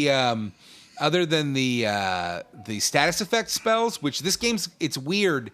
The status effect spells are really powerful, and they have the lowest hit rate I've ever seen in a fucking video game. Like, you will miss, but then when you hit one enemy with the stun spell, you're like, yes, this is fucking great. This dude's going to move up and try to hit me, and then he's going to fail, and it's going to be fucking hilarious. And the poison spells are strong as shit, too. I have poisoned a lot of enemies and then just, walked away and let them die. It's great. I'd just like to point out for the show that I just got a Steam notification that Jim is playing Tactics Ogre Reborn. He's That's trying interesting. That's weird. Vanessa, what did you get that on? Was it your fucking Steam Deck? I can see you staring at your hands. Vanessa doesn't have a Steam Deck. I don't have a Steam Deck, famously. Mm-hmm. I was playing with only Wiimod. these two. I was playing with Wiimod. All right. Let's get back into the plot, because there's not a lot left here, and let's talk about it. So we head to Corsaro. Mm-hmm. We're still pursuing the Necromancer. A priest named Donalto, which I really want to say Donatello, is under attack by a bunch of I can't undead. not read it as Donatello. Yeah. Donatello. Donatello is under attack by a bunch of undead. And you can save him or he can die, which is cool. Like, if you save him, he'll join your party. Mm-hmm. And I will say, he tragically died. R.I.P. Donatello. Oh, he joined my party. I will say, in the from next what I fight, if you save him, there's some extra dialogue between the bad guy and him if you bring him, which is pretty funny. I will say, from what I've read, the named characters tend to be stronger than the random characters. So if you can save somebody, you should save them, because they're gonna. Yeah. I had a cleric, and once I got this guy, I ditched that cleric and just used him. Oh man, I'm really feeling the urge to start this game over, and I don't want to. I mean, we are not far into this game. This is the shortest chunker possible. Yeah. Which is nice, and next week is also going to be a short chunker, and then after that, they're going to be fucking long. Oh no! Anyway, thank you for the warning. So we save Donatello, and if you I did anyway. I should have said this way earlier. I think I said it on a previous episode, but I just want to say this game has multiple paths. There are dialogue options, and this season of the show is going to be based on my playthrough. And we are not going to cover every possible option. If you guys play it differently and you want to bring up your experiences, I encourage that. But I am not going to write notes based on all of the different ways this can go, because it can go pretty different ways. Oh. There is a chaos path and a law path, and they are not what you think they are. Interesting. Anyway, I've been picking some weird responses because I'm like, what wouldn't Vanessa pick? Is sort of my. I mean, you will get a different version of this game. It might be wildly different, John, but I'm not going to write notes based on There are 3 different paths, and I'm not going to write notes, and we're not going to discuss all 3 paths. We're going to discuss my path, and that's it, because we don't want to spend 100 hours on this game. Hey, speaking of what Vanessa would or would not pick, when we're knighted, we get to name our band of You're right. squad of people that we're dragging around. We didn't talk about what we named them. Well, I picked the most boring option. I named my squad Square Roots. Aww. Aw. Jim?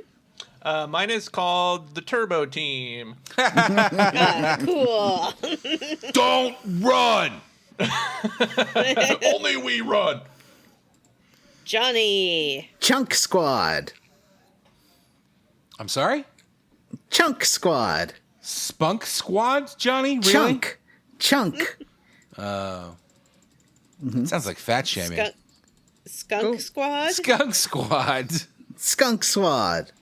What about you, Vanessa? The Taskmasters. Ooh. That's too many characters. Don't lie. It's not. It's 12, isn't it? Not on the PC, certainly. And what I loved about naming them the Taskmasters is the dialogue immediately after that from the Duke is, your first task is to go to this place. And I was like, hey, yeah. Playing Taskmaster now.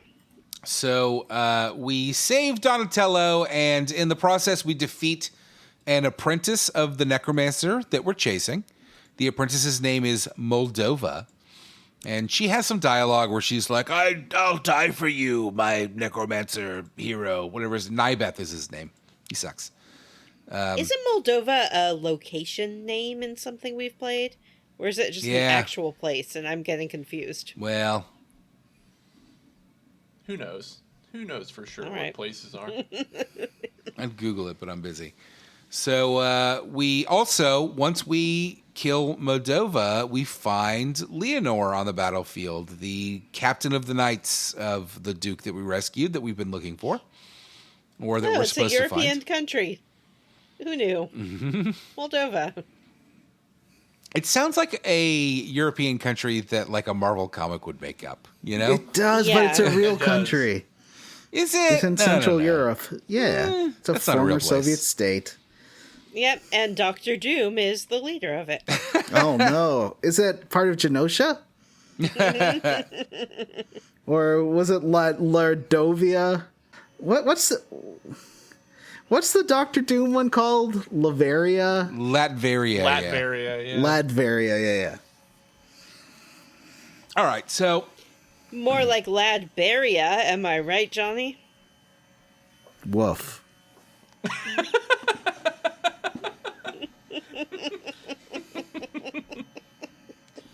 We defeat Moldova, we rescue Leonor, and he joins as a guest, which we're going to get a lot of guests in the early sections of this game.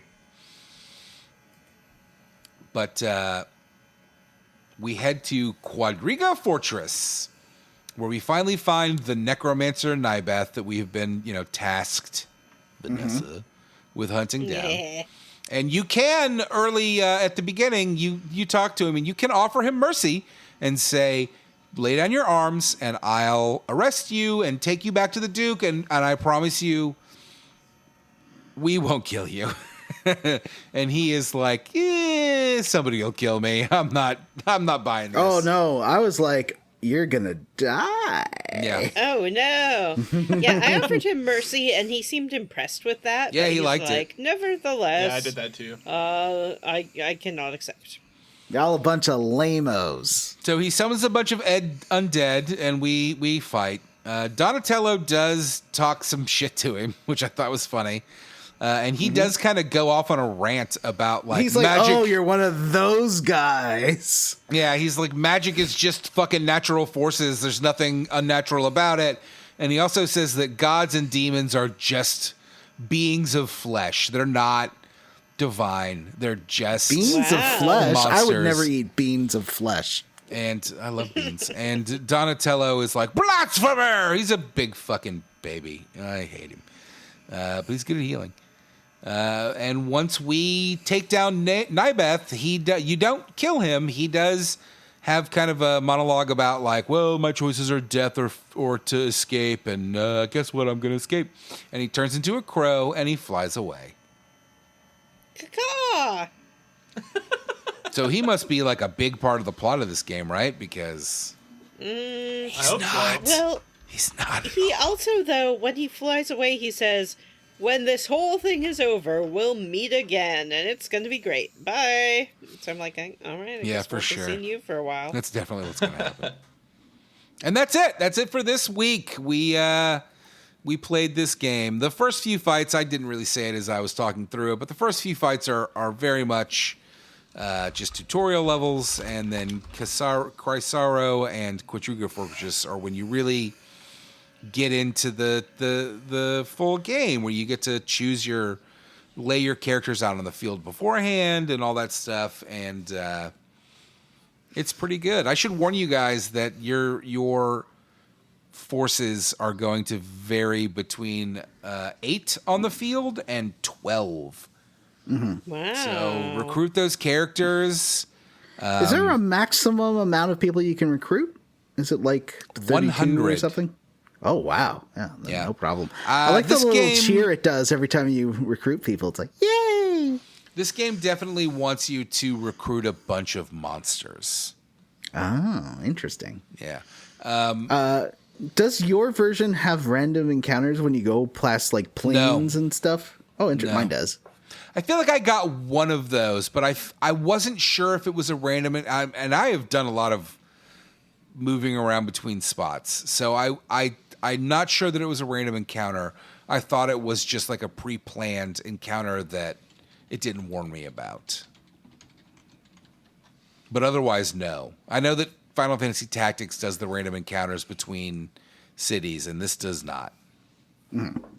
Mine does. I've had 2 already, and they're good. They're good for doing some extra leveling. Because what I do like is that it's like Valkyria Chronicles, that you level up a class and not a unit. So even if you get a new mage, it'll be the same level as every other mage you have, basically. No, that's not how it is for me. Like if you recruit somebody from the town, they will come in at level 1, and maybe it's just the version I have. A couple of other things. This game has a level cap. Your team, I don't remember what they call it off the top of my head. This game has a level cap where your group can only go up to level whatever. It's based on story. So the further you are in the story, the higher the level cap is. So you can't grind. You can, but like to a lesser only up to a degree. certain point. Yeah. You can grind. My experience has been you can grind. You can get your guys up a couple of levels, and then it stops you. I find that distasteful. I agree. I hate it. I've played Final Fantasy Tactics fucking 6 times, and my favorite thing to do is to level everybody up like crazy and then beat the shit out of everything, and this game does not let me do it, and it makes me mad.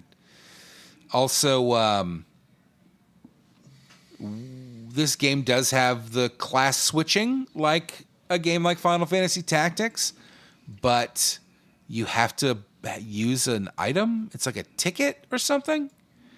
So if you want to switch somebody to a knight, you better have a knight ticket. And it sucks. It does allow you to, when you're in any town, there are towns and there are like wilds. And in any town, there's a training option. So if your class or group level goes up, you can just replay, you can retrain, you can hit the training option in a town and level your characters up. Which is nice because they're not hard fights and your people can't die really.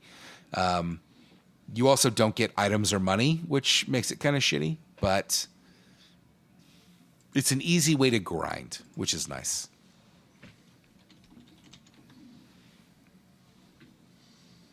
All right, well, next week we will be finishing Chapter 1. That should also be a pretty short chunker. And then the week after that, we're going to get into finishing Chapter 2, which is long.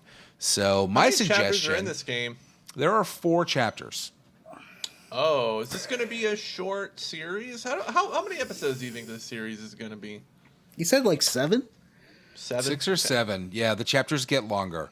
So this is chapter 1, and it's short.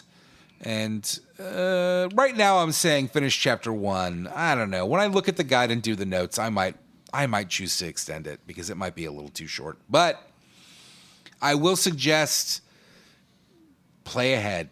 Get a little ahead because chapter 2 is long. Chapter 3 is fucking long. Yeah, and I don't know. That's it. That's all I got to say. I talked too much this episode. I talked so much. Come on.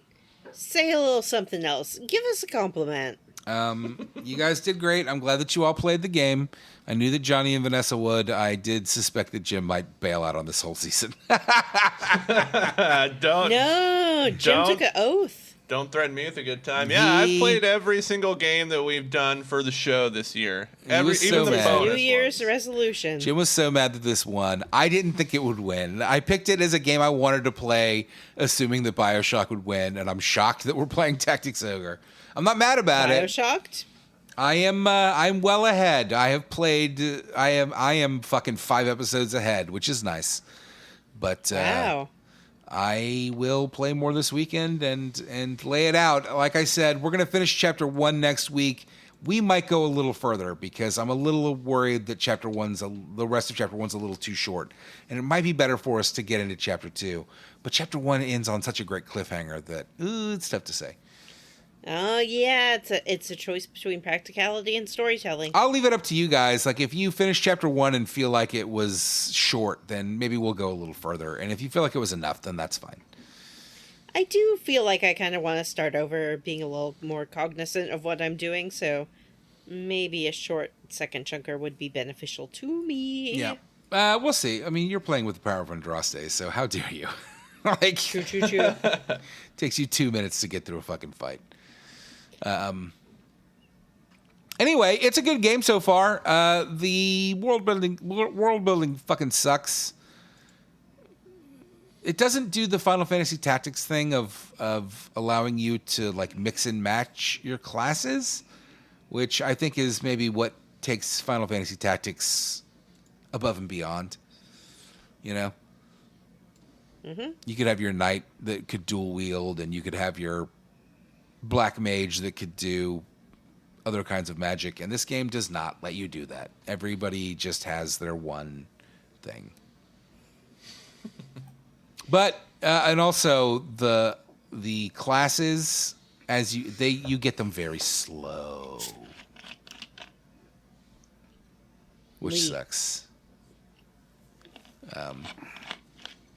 I want 100 classes and to be able to fuck around with that. And instead this game's like, okay, well, you've played for 10 hours. Now you get one new class.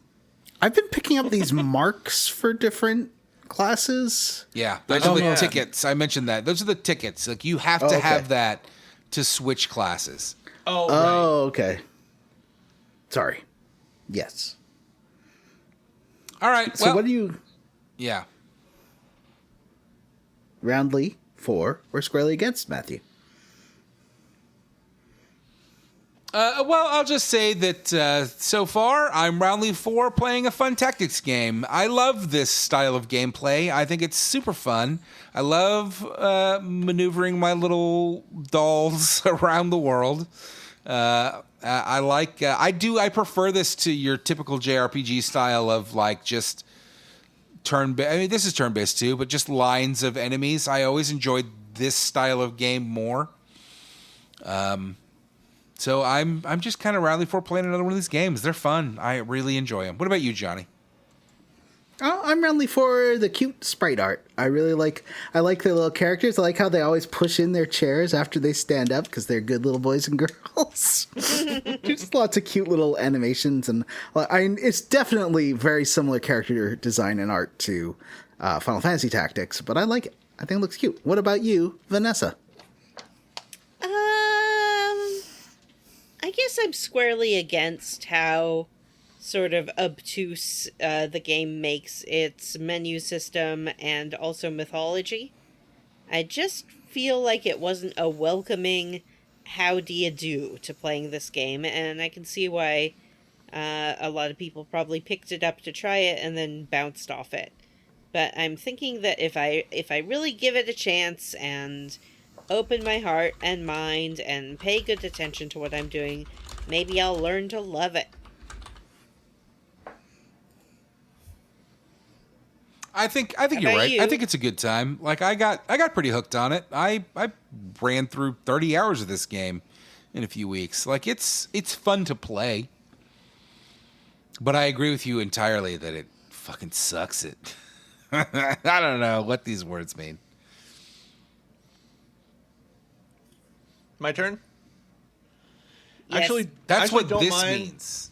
Oh, Finger that's manipulation. Yeah, this is Jim.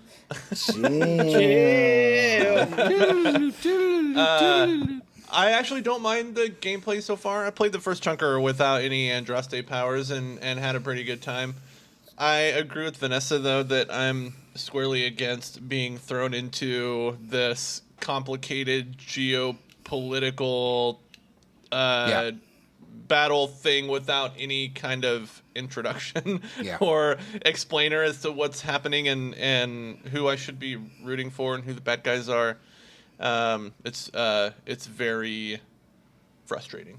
It doesn't help that they're like, also, there's 2 Lancelots and Yeah. here's 45 different names. Excuse me, my son's also named Lancelot. That comes down to writing. You see it. I see it in fantasy and science fiction all the time, where good writers can draw you in, and as Vanessa really explained really well, good writers can draw you in and expand the world, and bad writing is just like, here's a bunch of fucking words. Figure it out.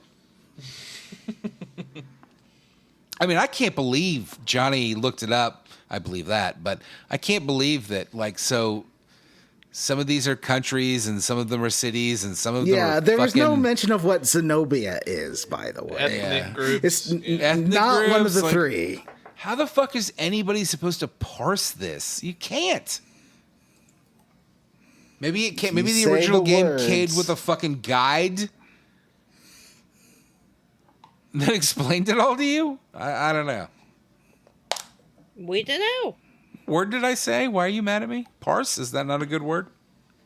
No, word salad. That's the one I don't like. Why don't you like that, Johnny? I don't know. I feel like it's so, it's been so used to drag our dismissive show. of like, some writing that I think is good. Oh, right. Yeah. Oh, like that movie that I watched that you loved and I hated, where I was like, oh, this is just fucking word salad written by Twitter. Word salad, yummy, yummy. Word salad. All right. Well, we don't have any emails this week, but we do have a Patreon. Johnny, explain the Patreon. Listeners probably have never heard of this and are going to be blown away when they learn the amazing truth of our Patreon. They're all going to sign up. They think that whatever they have on their podcast feed is it, and there's no more square roots. Oh, con a traire. John's got some sweet games, sweet bonus things set up. Johnny's gonna tell us any moment now. Oh, about the I'm ready. what? So this month it's going to be 2 games because Matt said I was going to choose Click Holding.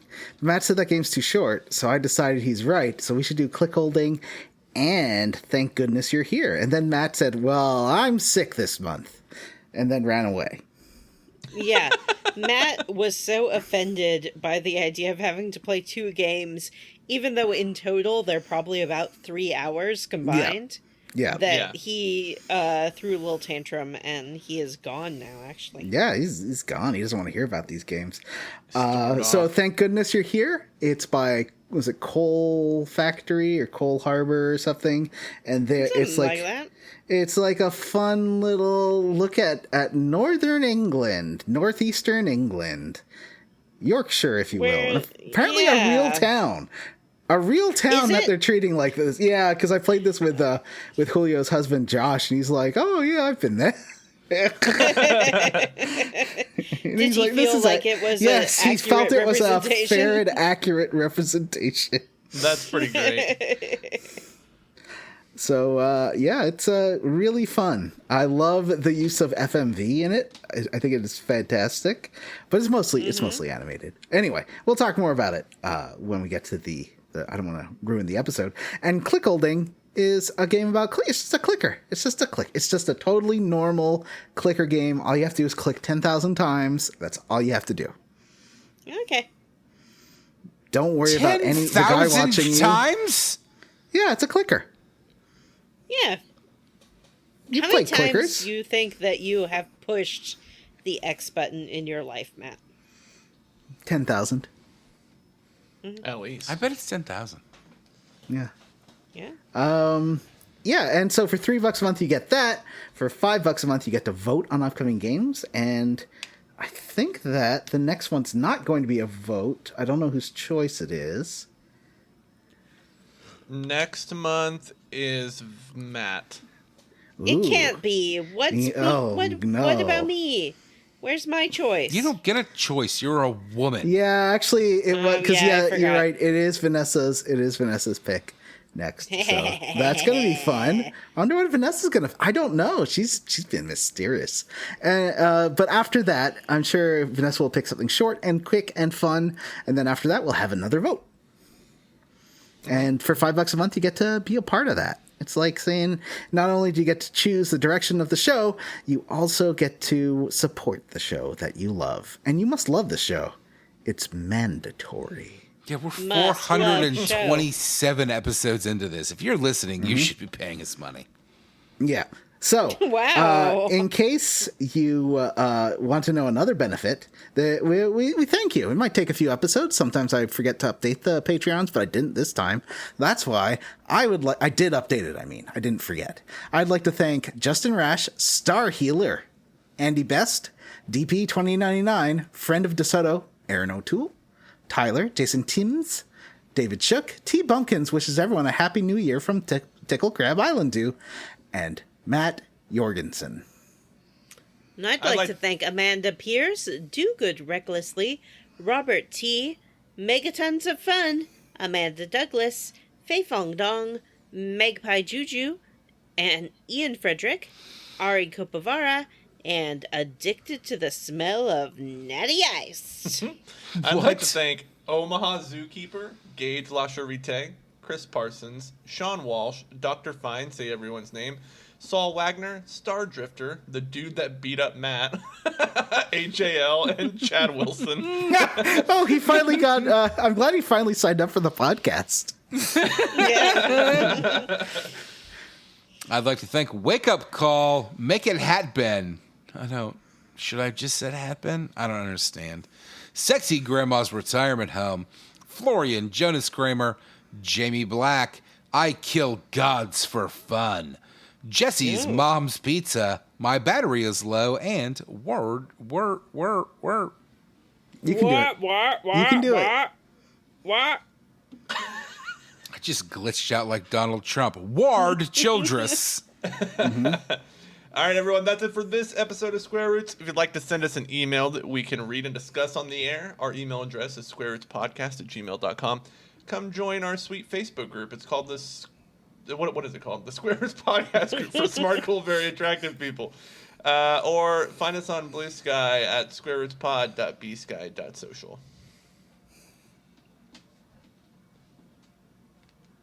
Please rate and review us on iTunes. And stuff. No, keep going. You're doing great. Great. Please rate and review and subscribe on Apple Podcasts, Ghana, wherever you listen to podcasts. Thanks to Stephen Morris for our Square Roots theme. You can find Stephen on YouTube. Links in the show notes. Hey, let us know how fucking bad this episode was, because I felt like I talked for 2 hours, and I bet that was terrible to listen to. That's what people come for. Yeah. They want to hear Not your me. dulcet tones. I don't think they so. do.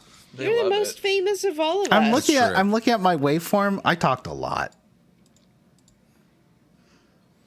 See, multiple talkers. All right, for Square Roots, Multiple I'm Jim talkers. Banks. Yeah. Square Roots, the multiple talkers. The multiple podcast. talking podcast. I'm multiple talker Van Zant. I'm multi-talker Johnny. And I'm multi-ball Vanessa. Woo! It's my Okay, favorite. Bye. Bye.